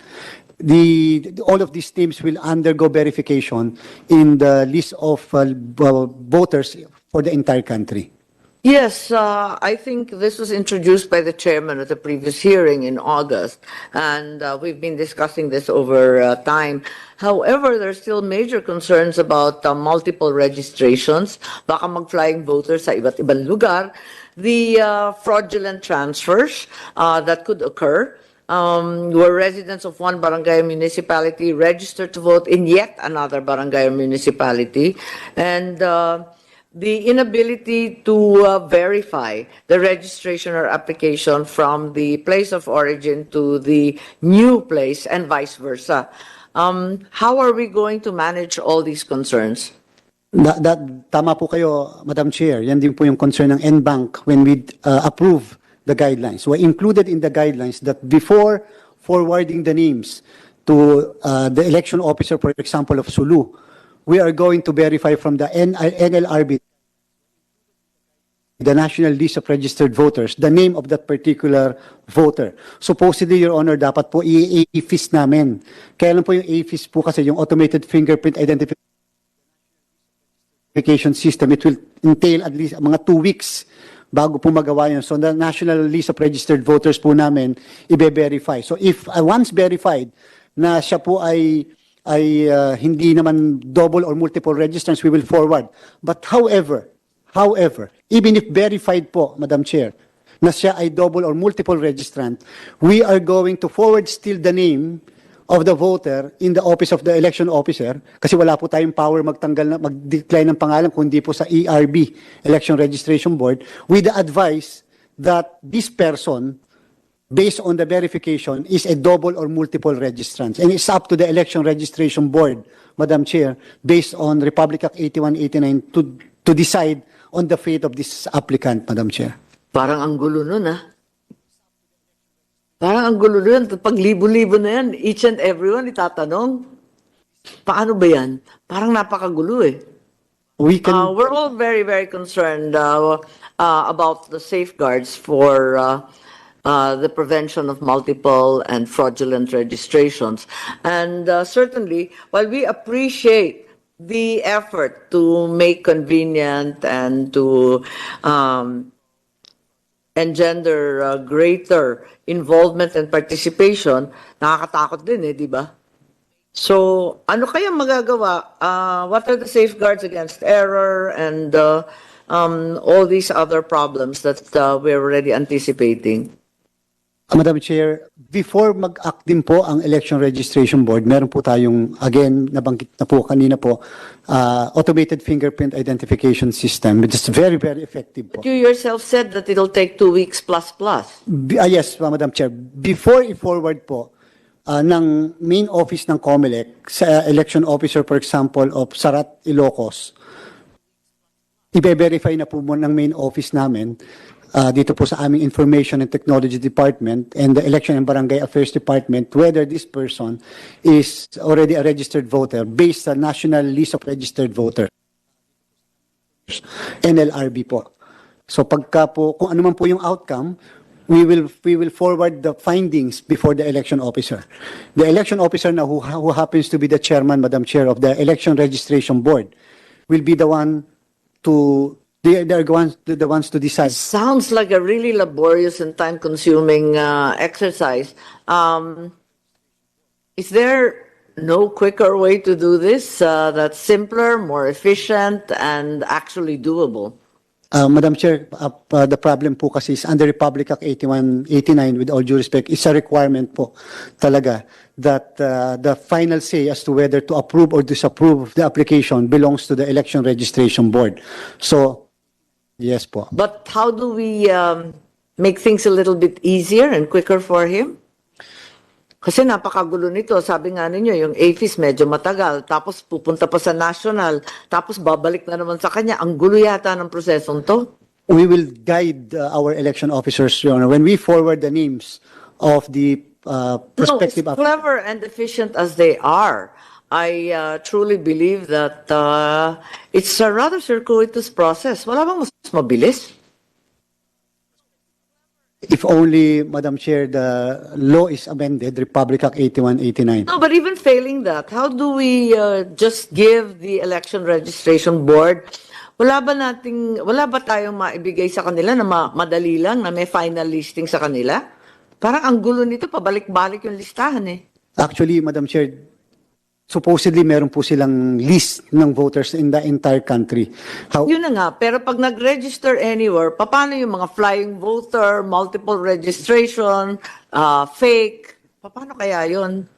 Is there a way for them to know right away rather than referring to all these other sites and persons and groups? Before, Madam Chair, before the passage of the data privacy law, pinapayagan po namin ang lahat ng election officers namin nationwide to have this official list of voters nationwide for them to verify. But however, Your Honor, because of the experience in the past, na isa lang po ang makatakas na data doon that will practically violate the data privacy of voters. So we are so very careful whenever and that's why sa main office lang po namin bine-verify yung lahat ng mga voters na applicants for as new voters, even whether regular registration or sa Register Anywhere program po. Point of information, has the Register Anywhere project been piloted previously? No, Your Honor. Only during the December 12 to January 31 resumption of registration. Saturday and Sunday, Madam Chair.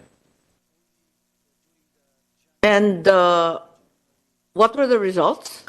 What were the problems encountered? Kasi nga wala namang maayos na pilot to eh. Sumabak na tayo dyan eh. Which we all appreciate. We understand that we want to have as many involved as possible and that everyone exercise their right to vote. But as a general rule, COMELEC is required to pilot every new experiment, isn't it? Yes, Madam Chair. With all due respect, napaka-successful naman po ng Register Anywhere. Ang mga problems po na na-encounter, wala po yung mga nakita na double multiple, pero ang naging problem po, Madam Chair, usually walang ID or identification card bearing the address dun kung saan po sila nagpapa-register. For example po, the prospective voter is from Albay, hinahanapan po ng ating mga tao sa Register Anywhere site. Ayun na nga, yun nga yung sinasabi ng iba, na antayin na lang muna yung national ID o magsimula lamang kung saan may national ID kasi nakakatakot nga daw yung ganito. At maalintala yung election kapag check yung election yung ERB natin. Mahirap din po ipagbaka sakali, Madam Chair, sa national ID. Pero ang hirap naman na walang pilot din. Basta sabak na lang tayo dyan, nakakatakot naman itong mga eksperimentong sabay-sabay. Yes, Madam Chair, we appreciate the concern of the Honorable Chairperson. Yung pong ginawa namin pilot is actually technically just to test whether our system is now already, our people are likewise ready, and whether this can be implemented nationwide on a per region basis, Madam Chair. Right. Are there any comments from the NGOs, Lenten, NAMFREL, PPCRV? Please feel free to join us. NCIP, parating problema ang ating mga IP kasi nga walang mga ID. Director Dingal, alam natin parating namang problema tayo, mga birth certificate pa lamang hindi mahanap eh. Yeah, is there anyone who'd like to join in? Please feel free.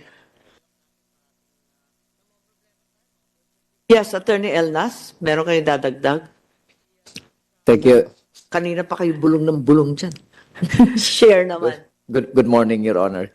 Actually, when we implemented before we implemented the Registration Anywhere project, we pilot tested it within our, sa COMELEC lang po, yung system, yung process, and we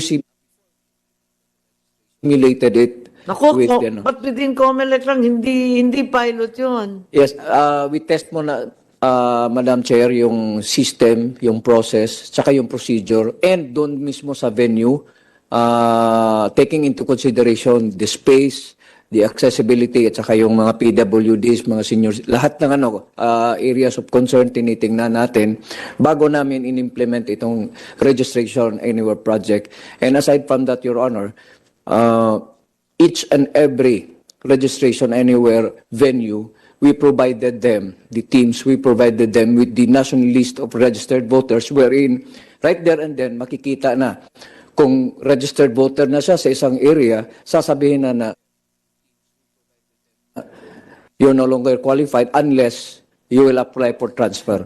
Okay, sabihin natin dun sa bago niyang presinto, may listahan na ng national, tatanggalin na siya dun sa dati? Ganun ba yun? Tapos, paano ma-inform yung dating pinanggalingan niya, yung precinct of origin? Yes, Your Honor. Dalawang system yan, Your Honor. One is the technical side because kukunan siya ng biometrics.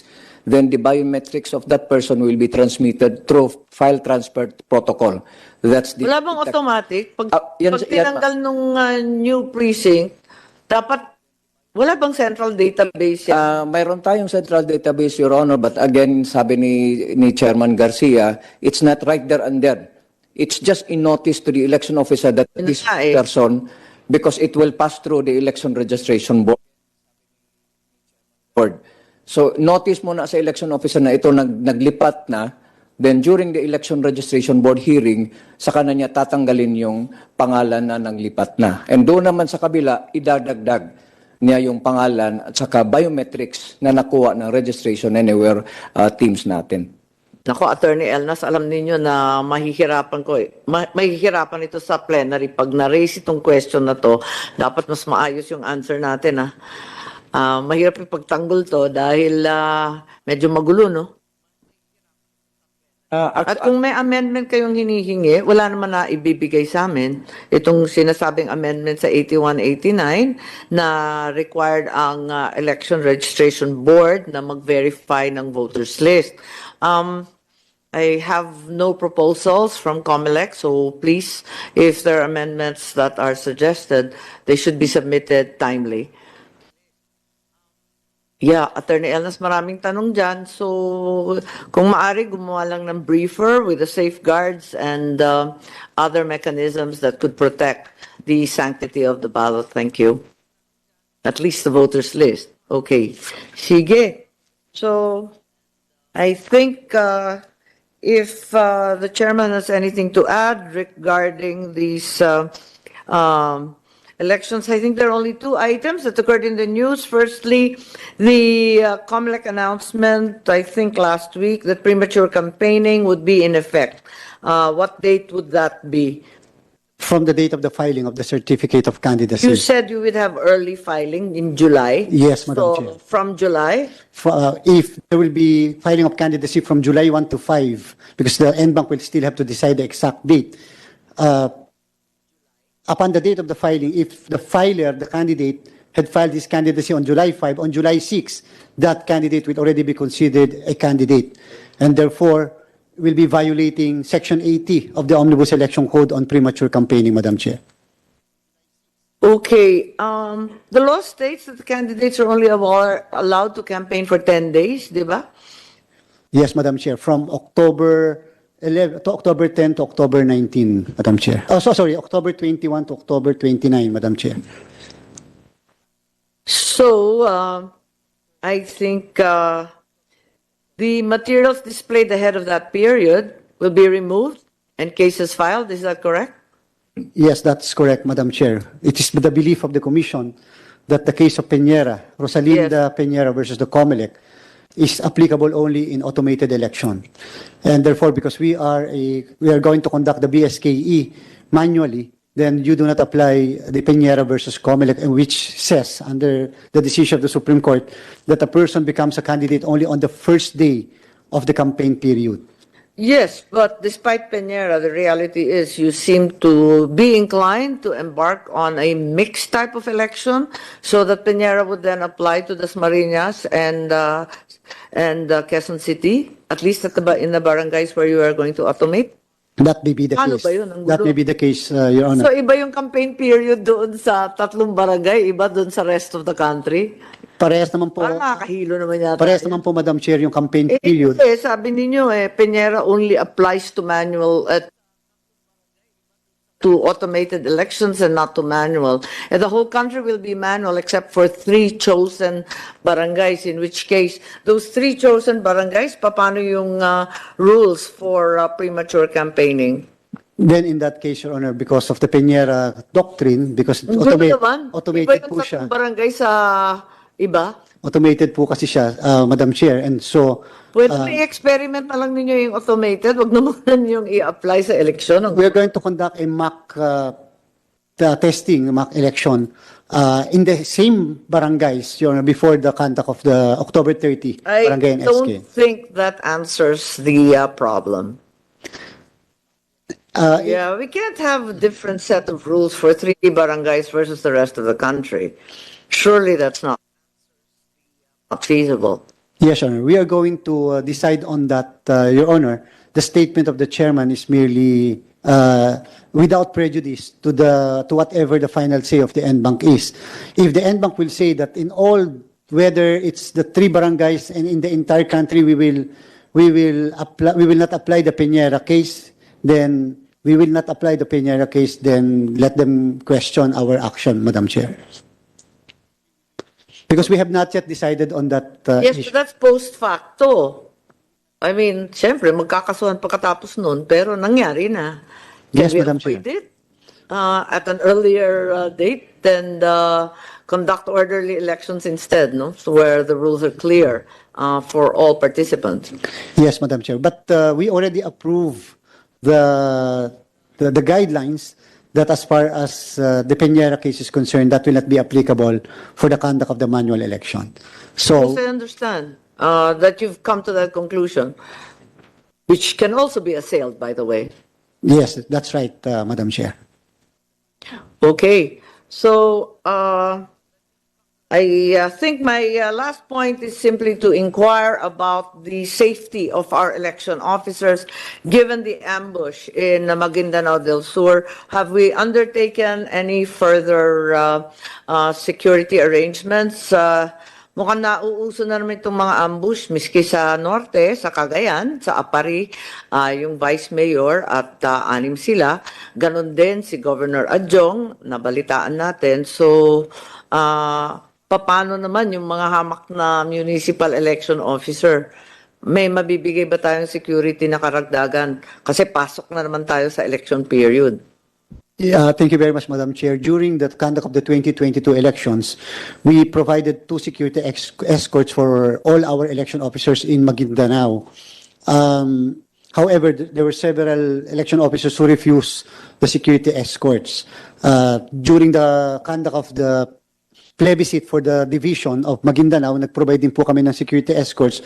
Meron din po kasing nag-refuse ng mga election officers. Yung pong ambush and the death of our election officer of Sultan Sabarongis, we are currently in close coordination with the provincial commander of the PNP and the CIDG and our Committee on Ban on Firearms and Security Personnel in order to determine whether this is really election-related po. So far po, walang... Is the chairman unable to make security escorts mandatory? Di ba pwedeng compulsory yan? Why should they have the choice of turning down security escorts? We will look into that possibility, Madam Chair, whether we can compel our election officers security escorts. Dahil kausapin na lang ninyo kasi lalo na itong sistemang manual, di ba? Bit-bit nila yung balota. Mas lalo nakakatakot, di ba? Siguro po, Madam Chair, if I may, baka po kasi ayaw dahil yung iba magastos. Pakakainin niyo yung escort. O kaya alam naman, ko yan. O kaya naman natatakot sila, baka yung escort pa po yung ano, so medyo may mga ganun po, especially in those areas, Madam Chair. Di kausapin na lang, nipiliin. Pero they cannot go unattended. After all, they're stewards of very precious property, the votes of the people. Yes, Madam Chair. We will do everything to protect the, of course. Kausapin na lang, piliin nila kung sinong gusto nila. Basta may dala sila, hindi pwedeng ganon. Although during the elections, Your Honor, we always give our election officers an automatic exemption sa gun ban din po. Yung mga may or may not be a good thing. Correct. Thank you. Correct, Madam Chair. Yeah, I think we need to secure our election officers a little bit more tightly given the situation. And it's no longer in segregated zones. It appears to be an uptick in lawlessness almost everywhere. Thank you very much, Chairman. I think we need to go on to the other bills. I don't know. Are you going to be attending the alternative modes of voting for highly vulnerable sectors? Yes, this is a carryover. I think Attorney Elnas was with me. We already sponsored this in the 18th Congress. For lack of material time, it failed to go through, and there were many questions the expansion and coalescing we tried to fold, no, the special polling places as well as the accessible polling places para iisa na lang yon or less magulo. Tama ba? I don't know where we should start with this. And then the early voting also, to expand the early voting for highly vulnerable sectors from 2 days to 7 calendar days before an election. Others have stated it at 15 days before the election. I remember it was 2 weeks in the House version, the last Congress. So, and to institutionalize the EAPP as well as the APP. I'm recommending that, given the fact that this was discussed quite thoroughly in the previous Congress, can we go into the TWG on this already? What are your thoughts from the Commission? Committee Secretary, please. Can we go into TWG on this, given that we had several versions already more or less approved, aside from the details? Yes, ComSec, please. Yeah, can you sit down? A committee report was already issued regarding this during the 18th Congress. Yes, ma'am. Yeah, kaya na-sponsor na siya, di ba? Yes, yes. And it also passed until the period of interpellations. We're already at the period of amendments. Yes, we actually reached the period of amendments on this. So I would recommend that we don't go over all the points because we're more or less of one mind, I believe, despite the fact that these are freshly filed bills. Perhaps we go directly into TWG. May I just ask for some representatives? Or else I volunteer you. No, I'm just kidding. Sa COMELEC, sino magre-represent to work out these alternative modes? Our Executive Director, Madam Chair. Sige. Okay, thank you very much. Obvious ba? Tapos, sino pa ang kailangan dito? Who else do we need to join? I think we need the NCIP, we need a representative for the IPs, we need a representative from the women's groups, we need a representative from the Senior Citizens Council. So perhaps those who are here, if not yourselves, you can elect someone to join us for TWG so we can get this right. There were some rather peculiar provisions that were mooted, and among them was that women had to be visibly pregnant. So, being of the belief that all pregnancies are actually high risk, I thought that was most peculiar. So, siguro dapat pag-usapan yun, nakakatawa eh. Okay. Tapos yung mga IP din, palibasa nga walang listahan, may mga qualification na dapat yung mga IP in far-flung, remote, hard-to-reach places lang. Paano i-determine yun, di ba? Parang magulo din.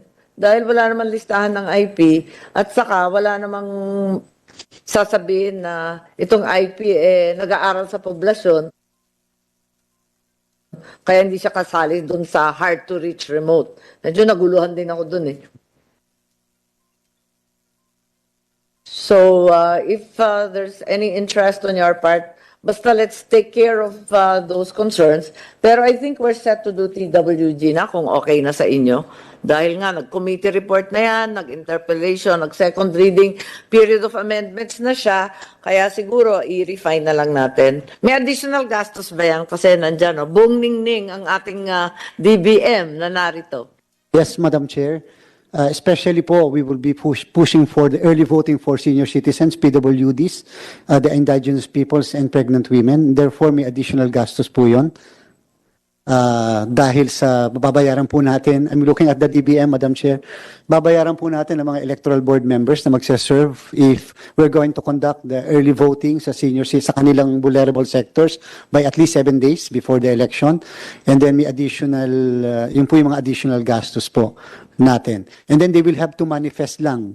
We are not going to conduct a special registration. They just manifest that they intend to avail of the early voting. Just like yung Sinasabi na, hindi daw nila sinasabi na mag-early voting sila kaya nagkakatarantahan eh. po, para pong local absentee voting po natin, Madam Chair, that they just manifest that they will avail. Sa amin kasi, ayaw nila mag-early voting dahil gusto nila makita yung bilangan. Eh wala namang VCM dun sa early voting, hindi exciting. Eh sa amin parang nanonood ng sine. Hindi ba yes, remember Attorney Elnas, that hesitation was what we sought to address.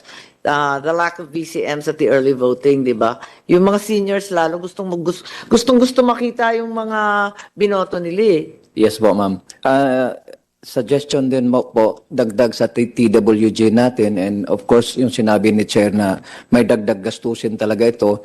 Ang sa amin is, sa eskwelahan, isang araw lang itong eleksyon namin, but yung eskwelahan natin, karamihan pa ng eskwelahan natin, hindi pa PWD friendly. Wala pang mga ramps, wala pang mga railings, etc. Actually, the recommendation is not to limit it to school buildings. Di ba ang pinag-usapan natin, halos lahat, meron ng isolation center dahil nga sa COVID.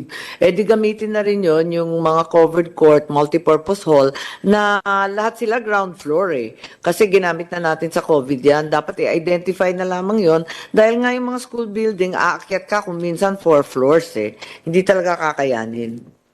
So, sama siguro natin, ma'am, yung DepEd dito.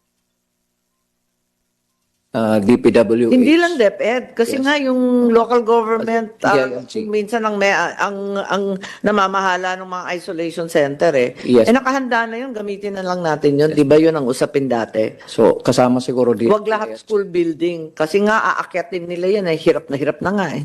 So, DepEd po, kung pwedeng isama ang DepEd, then... Yes, DepEd. But what about the local? DILG. True.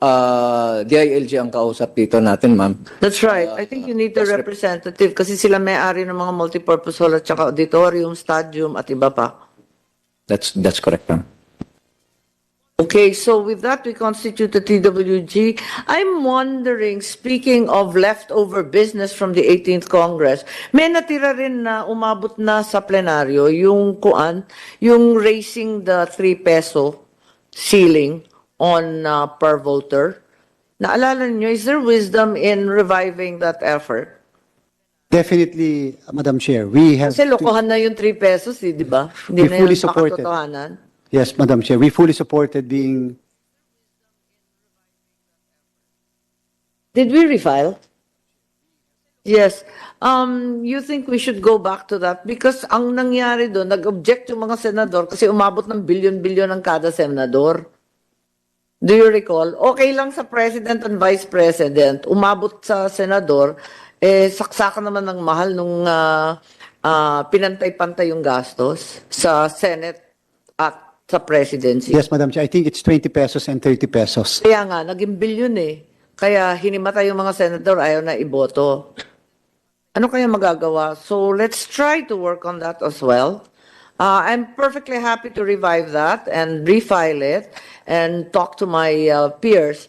But if we could address the problem that reared its ugly head in plenary, and that was that to run for the Senate, you would need several billion, just like a president would. Yes, I think I refiled it, actually. Now, I just checked. Na-refile nga. Na-refile nga. Kaya lang, tulungan lang ninyo ako sa argument ng senador. Unless we carve out a different section for the senators. Kasi national pa rin. So, lolobo talaga yung gastos nila kasi same basis, same rate for the president. Unless we make another rate for the senators. Then maybe, again, meron pa po, Madam Chair, including the criminalizing the filing of nuisance candidacies. Right. Yes. Has that been filed? Parang wala pa. Yes. Okay, so we can discuss that. Siguro, Comelec, if you could help us with the campaign expenses, the campaign finance, no? You have a campaign finance office, di ba? Yes, Madam Oo. Chair. Couldn't they help us with that? Yes, Madam Chair. There's another issue pala, and this rests solely with COMELEC, and this is holdover also from the 18th Congress while we're at it. Yung IRR dati para sa TV and other media ads. As I recall, parating bone of contention yan, at saka laging huli ang COMELEC maglabas ng rates. So, paano kaya yun? Can we detail it a little bit? Maraming palusot ang mga TV station, hindi nagko-comply. Marami silang kung ano-anong dahilan kung bakit hindi mag-a-apply sa kanila yung preferential political rates. We're going to draft early the guidelines in the implementation of Republic Act 9006, and we're going to furnish a copy this committee, Madam Chair. Reason I ask is, I believe it's IRR derived, di ba? Pero at the same time, kailangan ba ninyo ng batas dyan para mas may ngipin? Kasi hindi nga nasunod eh. If you can amend Republic Act 9006, Madam Chair, which is the Fair Elections Act. Kaya nga, pero paano? Could you help us with the amendment required? Yes, Madam Chair. Alangan naman ilagay yung rate sa batas. Nakakatawa naman tignan yun. We will not include the rates, Your Honor. Sige, so you give me the amendment. It will likely take time, but regardless, at least nandyan na. And the other thing is if you could review na lang yung IRR ninyo. If you're criminalizing nuisance candidates, dapat yung mga hindi nagko-comply rin dito while we're at it. Yung IRR din yan. Okay, with that, we are left with the COMELEC field offices. I think is that where the DILG, no, this is the DILG. Yeah, okay man yan. We take into consideration the DILG comment pala just derived from ASEC Puno regarding the preparation for the 2023 Barangay and SK election. In the meantime, do the employees have anything to add? We're all fully in support of the field offices and other offices. Hindi lang naman field, pati national office ng COMELEC. Yes, Mr. Ramirez, please. Good morning, Your Honor. For the COMELEC Employees Union, we have long clamored for suitable office spaces for our field offices. And we also request this Honorable Senate to fast-track the salary upgrading as well of COMELEC employees. That's right. The salary upgrade has been pending. Also, di ba, may request naman talaga ever since ng additional positions, regional, provincial, municipal. Yun nga yung mga job order at casual na hinihiram lang ninyo sa local government at kung saan-saan. Yes, Your Honor. As an additional to ensure independence and integrity of COMELEC offices, we also need to hire additional election assistant positions. Yes, but this all boils down to budget, no? I mean, I think the COMELEC is fully aware of these problems, and so are we. May we get comment from the DBM, please? So, teka muna, ang gulo natin, ang dami natin pinag-usapan. Okay, unahin muna natin yung offices, pero napag-usapan na yon. We've agreed to make some kind of multi-year plan. Ideally 3 years. I don't know, we can establish some targets for the first and second year. Yes. So, yung una, yung tungkol sa offices, magplano muna tayo ng 3 to 5 years, ano? Okay. And then secondly, with regard naman to the HR complement, this is the salary upgrade. Was an estimate made already for the salary upgrade? Yung SG24 na PES to Director 2, magkano lahat yun? Kahit dahan-dahanin lang. Yung salary upgrade, you are behind eh. You're not part of the salary standardization, di ba? Yung mga SS4 and 5. Sorry? We are part of the salary Oh, scale. you're compliant naman, di ba? But there are requests, for upgrades. Truly, Madam Chair, we designated Commissioner Maceda as the chairperson of COMELEC reorganization, restructuring, and whatever, simply because we would like to present to DBM the entirety of certain improvements in personnel complement. Once again, we're fully aware of the reality of our financial situation and the exigencies of the post-COVID period. So, pwede bang i-multi-year din yan? I mean, hindi naman pwedeng bibiglain eh. Yung salary upgrade, sino ba talaga yung sobrang liit ang sweldo na absolutely non-commensurate to the work they're doing or the qualifications they bring to the job? Just an example, Madam Chair, lawyer position in our law department or even in the offices of the local COMELEC, salary grade 18. Wala na pong kukuha, Madam Chair, na lawyer na salary grade 18. Accounting... Yung computer pa, ang baba rin ng sasahod, wala raw computer maintenance specialist, masyado rin mababa. Pati po accountant sa amin, Madam Chair, salary grade 15 or 16.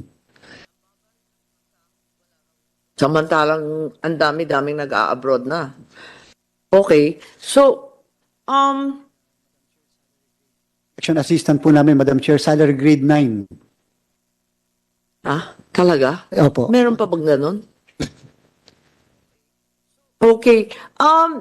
Yes, Commissioner Maceda, in as much as you're in charge, maybe enjoin you to focus on the most urgent so that at budget call, which is very, very soon, at the end of March, maipasok na natin kahit paano, no? Kahit konting upgrade man lang, kasi nga nakakatawa naman itong mga salary grade 9.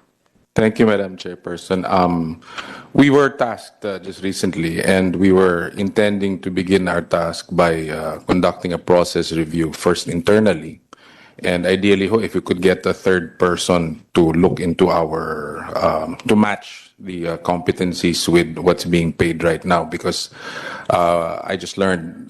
Spoken to the Civil Service Commission, for example? Yes, ma'am. Actually, we were trying to benchmark our positions to the other constitutional commissions. And we have also touched base with the COMELEC Employees Union so that we're doing this side by side together. No? Based on that, sana malalaman po natin kung the existing plantilla and classifications match what are really required. Yes. Unfortunately, the budget period is upon us. We don't really have much time, although I appreciate the process you're undertaking. The reality is we really have to submit it as soon as possible. The other thing is that the budgeting process, whatever DBM says, is brutal. You actually have to make very, very horrific choices. Voila, it's the way it is. You shed blood. It's how it works. I mean, mamimili ka talaga kasi hindi kakayanin lahat eh. That's the reality, di ba? So yung pinakahirap talaga, yung mga salary grade 9, sa akin, I mean, unahin na muna natin yan. And then yung mga critical, like the computer specialist, wala na kayong mahahire niyan eh. Pag ganyan ng sweldo, nag-aalisan na lang yan. So I don't know how you will establish your priorities in consultation with the employees union, with the civil service in comparison to other constitutional bodies, as well as the DBM. Pero understand, like we do year on year, that some really horrific decisions have to be made. Wala kang magawa eh. We're prepared to make the horrific decisions. Yes, Madam Chair. Meron pa nga po kami salary grade 1. May salary grade 1 pa po kami. Meron pang salary grade 1? Yes, Madam Chair. Sino? The utility workers. Clerk is salary grade 4, Madam Chair. My goodness. With the cost of living now, I really don't know how these guys survive. I mean, you're enabling poverty. So, Whatever the choices it is that we will make, we'll start from the bottom. oo nga, sakit naman nung salary grade 1 or 4 or 9. I think this is unbearable. I would like to ask the DBM to give us a leg up also here. The creation of new positions obviously requires the CSC as well as the DBM to participate, ano? So have you undertaken that effort na sa COMELEC, sa HR ninyo?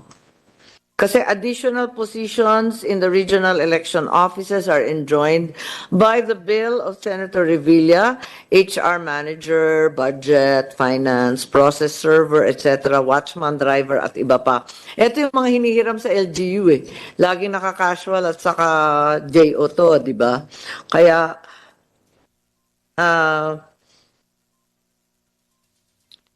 this creation of positions, meron ba kayong wish list na niyan? Yung pinaka-urgent din? Yes, Madam Chair. Kasi iba-iba yung version ng mga bill na narito, but at the end of the day, it will have to be you at the COMELEC to tell us what to do. Meron na po kami, Madam Chair, na plan of action submitted to us by our regional directors, provincial election supervisors, which will, as correctly pointed out by the Honorable Chairperson, in the bill as proposed. Meron po kasi kaming mga more or less 28-man contingent for the regional office, the same contingent for the provincial. Yes, Madam Chair. Kaya lang po, it will require the office, Madam Chair. Kasi po kung ganun kadami ang personnel contingent, tapos wala naman pong opisina, hindi rin po makakapag-opisina po. The office of an election officer can accommodate mga 4 to 5 individuals. Hindi na mas malaga yung office, mas malaga sa tauhan. Sabi ko sa'yo, it's brutal eh. This budget process is really, really painful. It's, which child do you love more? Which leg will you cut off first? We're going to abolish certain positions, Madam Chair. Such as po? For example po, special investigators. Okay. Wala na pong kailangan special investigators sa komisyon. So might as well create computer analyst positions. Kasi which are kulang kayo sa IT, ano? Yes, Madam Chair. Technical positions dapat po, Madam Chair. Madami na po kaming ganon. And Commissioner Maceda. To outsource, at least for janitorial services, drivers, and so on, can you not outsource this? Or do it on a consignment basis for other equipment? I mean, that's been done by many government agencies. For non-critical, not highly technical jobs that can be farmed out. You are, after all, farming out to NPO, for example. Medyo mahirap lang po at sabi nga niyo po, Madam Chair, very painful process because po, for example, security. We have internal security po. Mahigit po mga 200 security personnel we have. So if we are going to outsource, then we are going to retire most of our security personnel. Yung po mga utility workers, madami rin po kami mga utility workers, and so we're going to retire most of them. So medyo mahirap po yung ganong situation din po. But you're going to be establishing new offices, or at least that's the plan, in which case,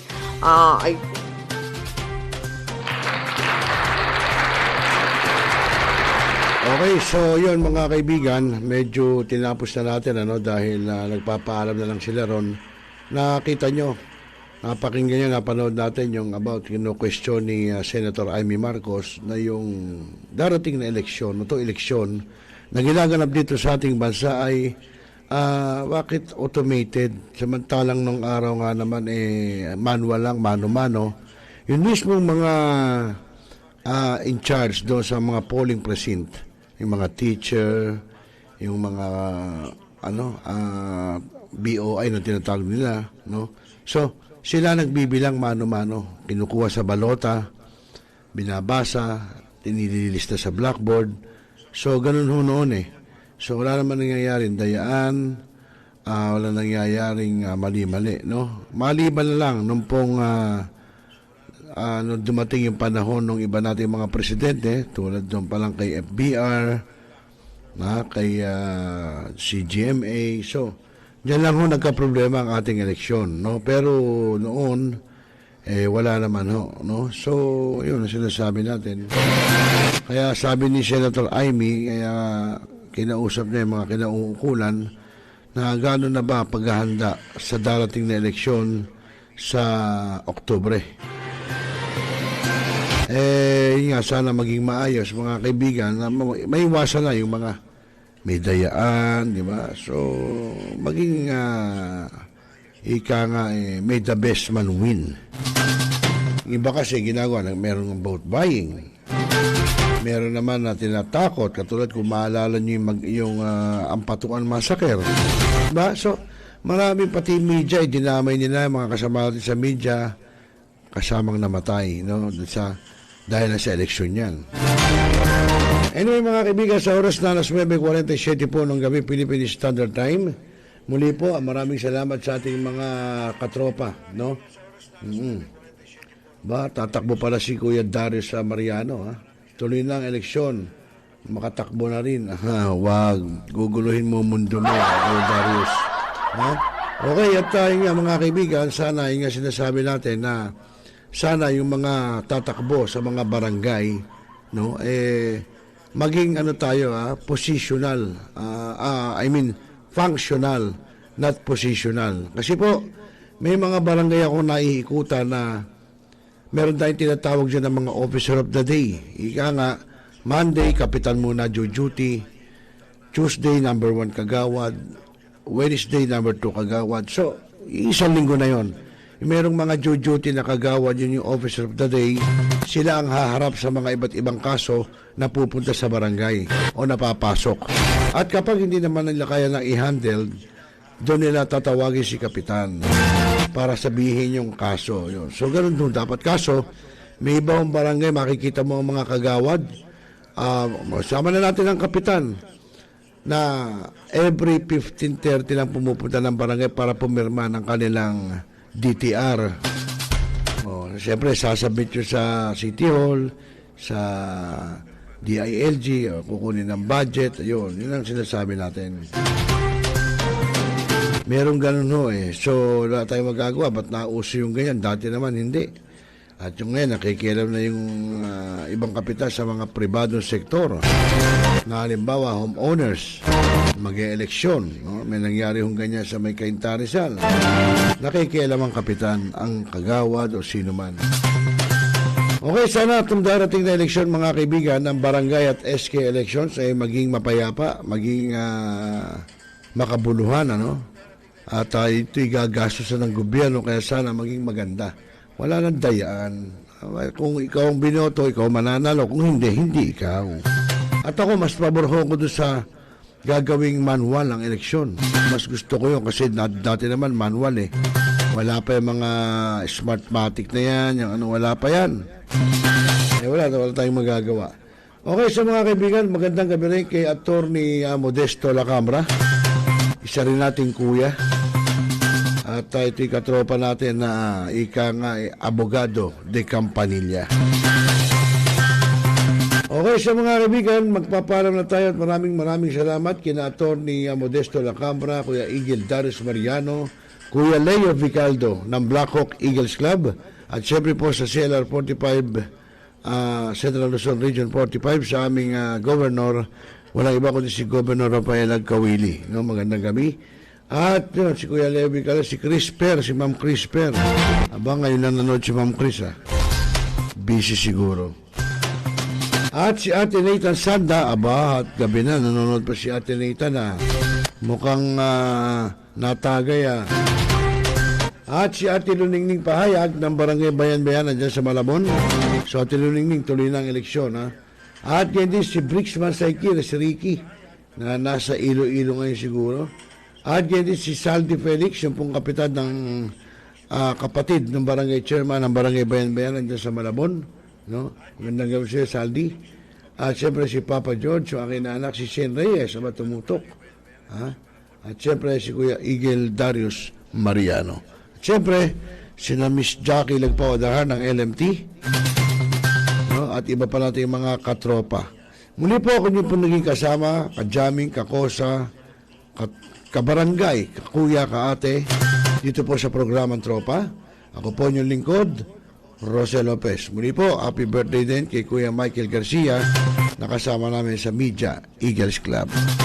Magandang gabi po sa inyo lahat at mapayapang magdamag. Magandang gabi po.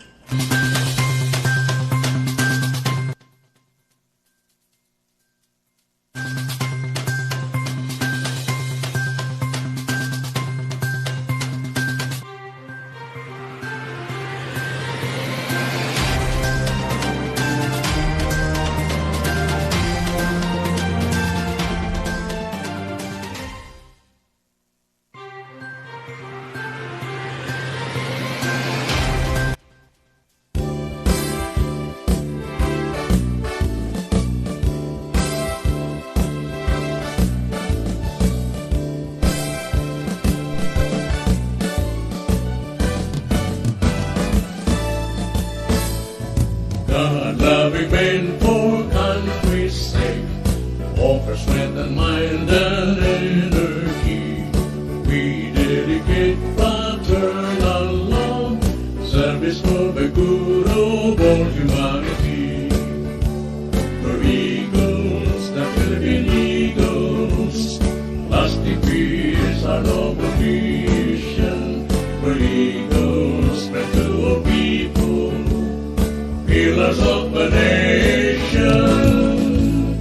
For brotherhood we work and serve, peace, equality, and unity. Aimless with zeal of human care, we will share our lives to all humanity. We're eagles, the Philippine eagles, lasting peace, our noble mission. We're eagles, spread to all people, pillars of the nation. For brotherhood we work and serve, peace, equality, and unity. Aimless with zeal of human care, we will share our lives to keep our liberty.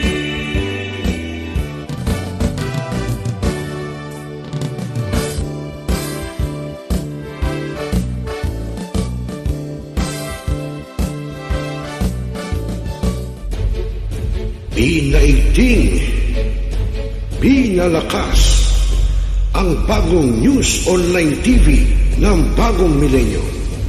Millennial Online TV, ang katropa mo sa pagbabalita.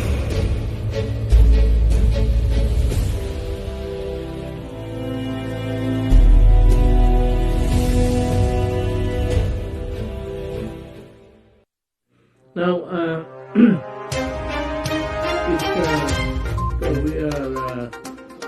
Talakayin. The biggest destruction of dangerous drugs worth 1.2 Rebisahin, billion. opinyon, malawaking, aksyonan.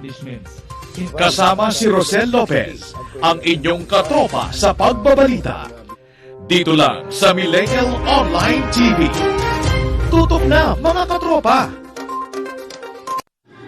Barangay, pangunahing unit ng pamahalang lokal, kung saan dito pinag-uusapan ang bawat sigalot ng mga residente ng bawat barangay. Dito rin pinag-uusapan ng mga piling halal na opisyal na barangay ang mga proyekto para sa kanilang barangay.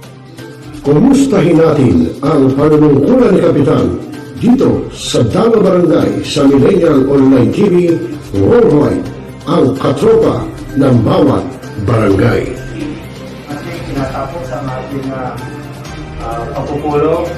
Maraming salamat po sa inyong pagdalo at tapos na po ang ating session. Enjoy na po tayo. Hanap mo ba ay Unwind Ventures? Tara nang mamangha sa mga tanawin.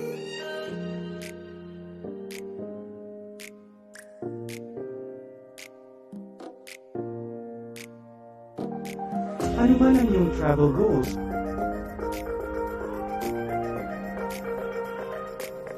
Dadalhin namin kayo.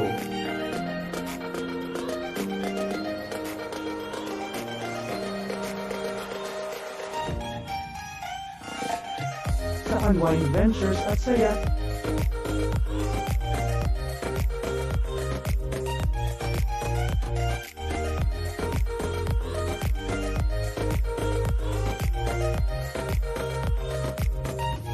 Dito lang sa Wow Biyahe.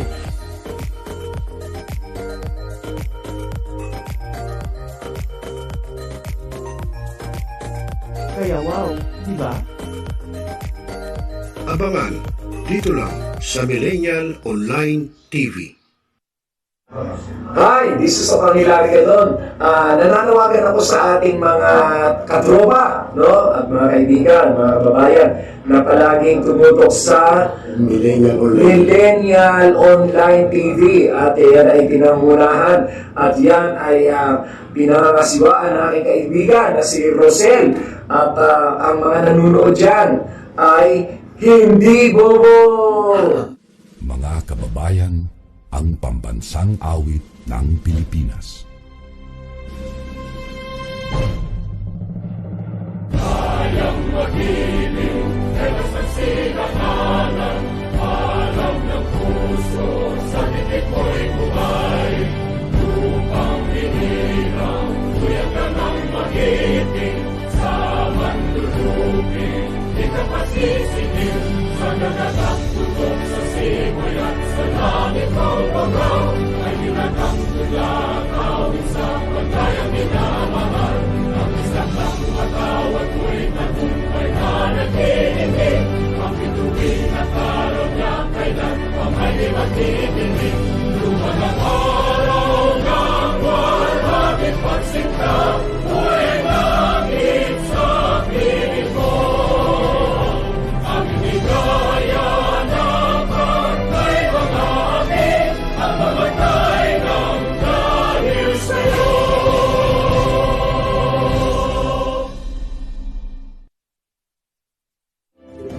Sa lahat ng bumubuo ng Millennial Online TV at sa lahat po ng sumusuporta, maraming salamat po.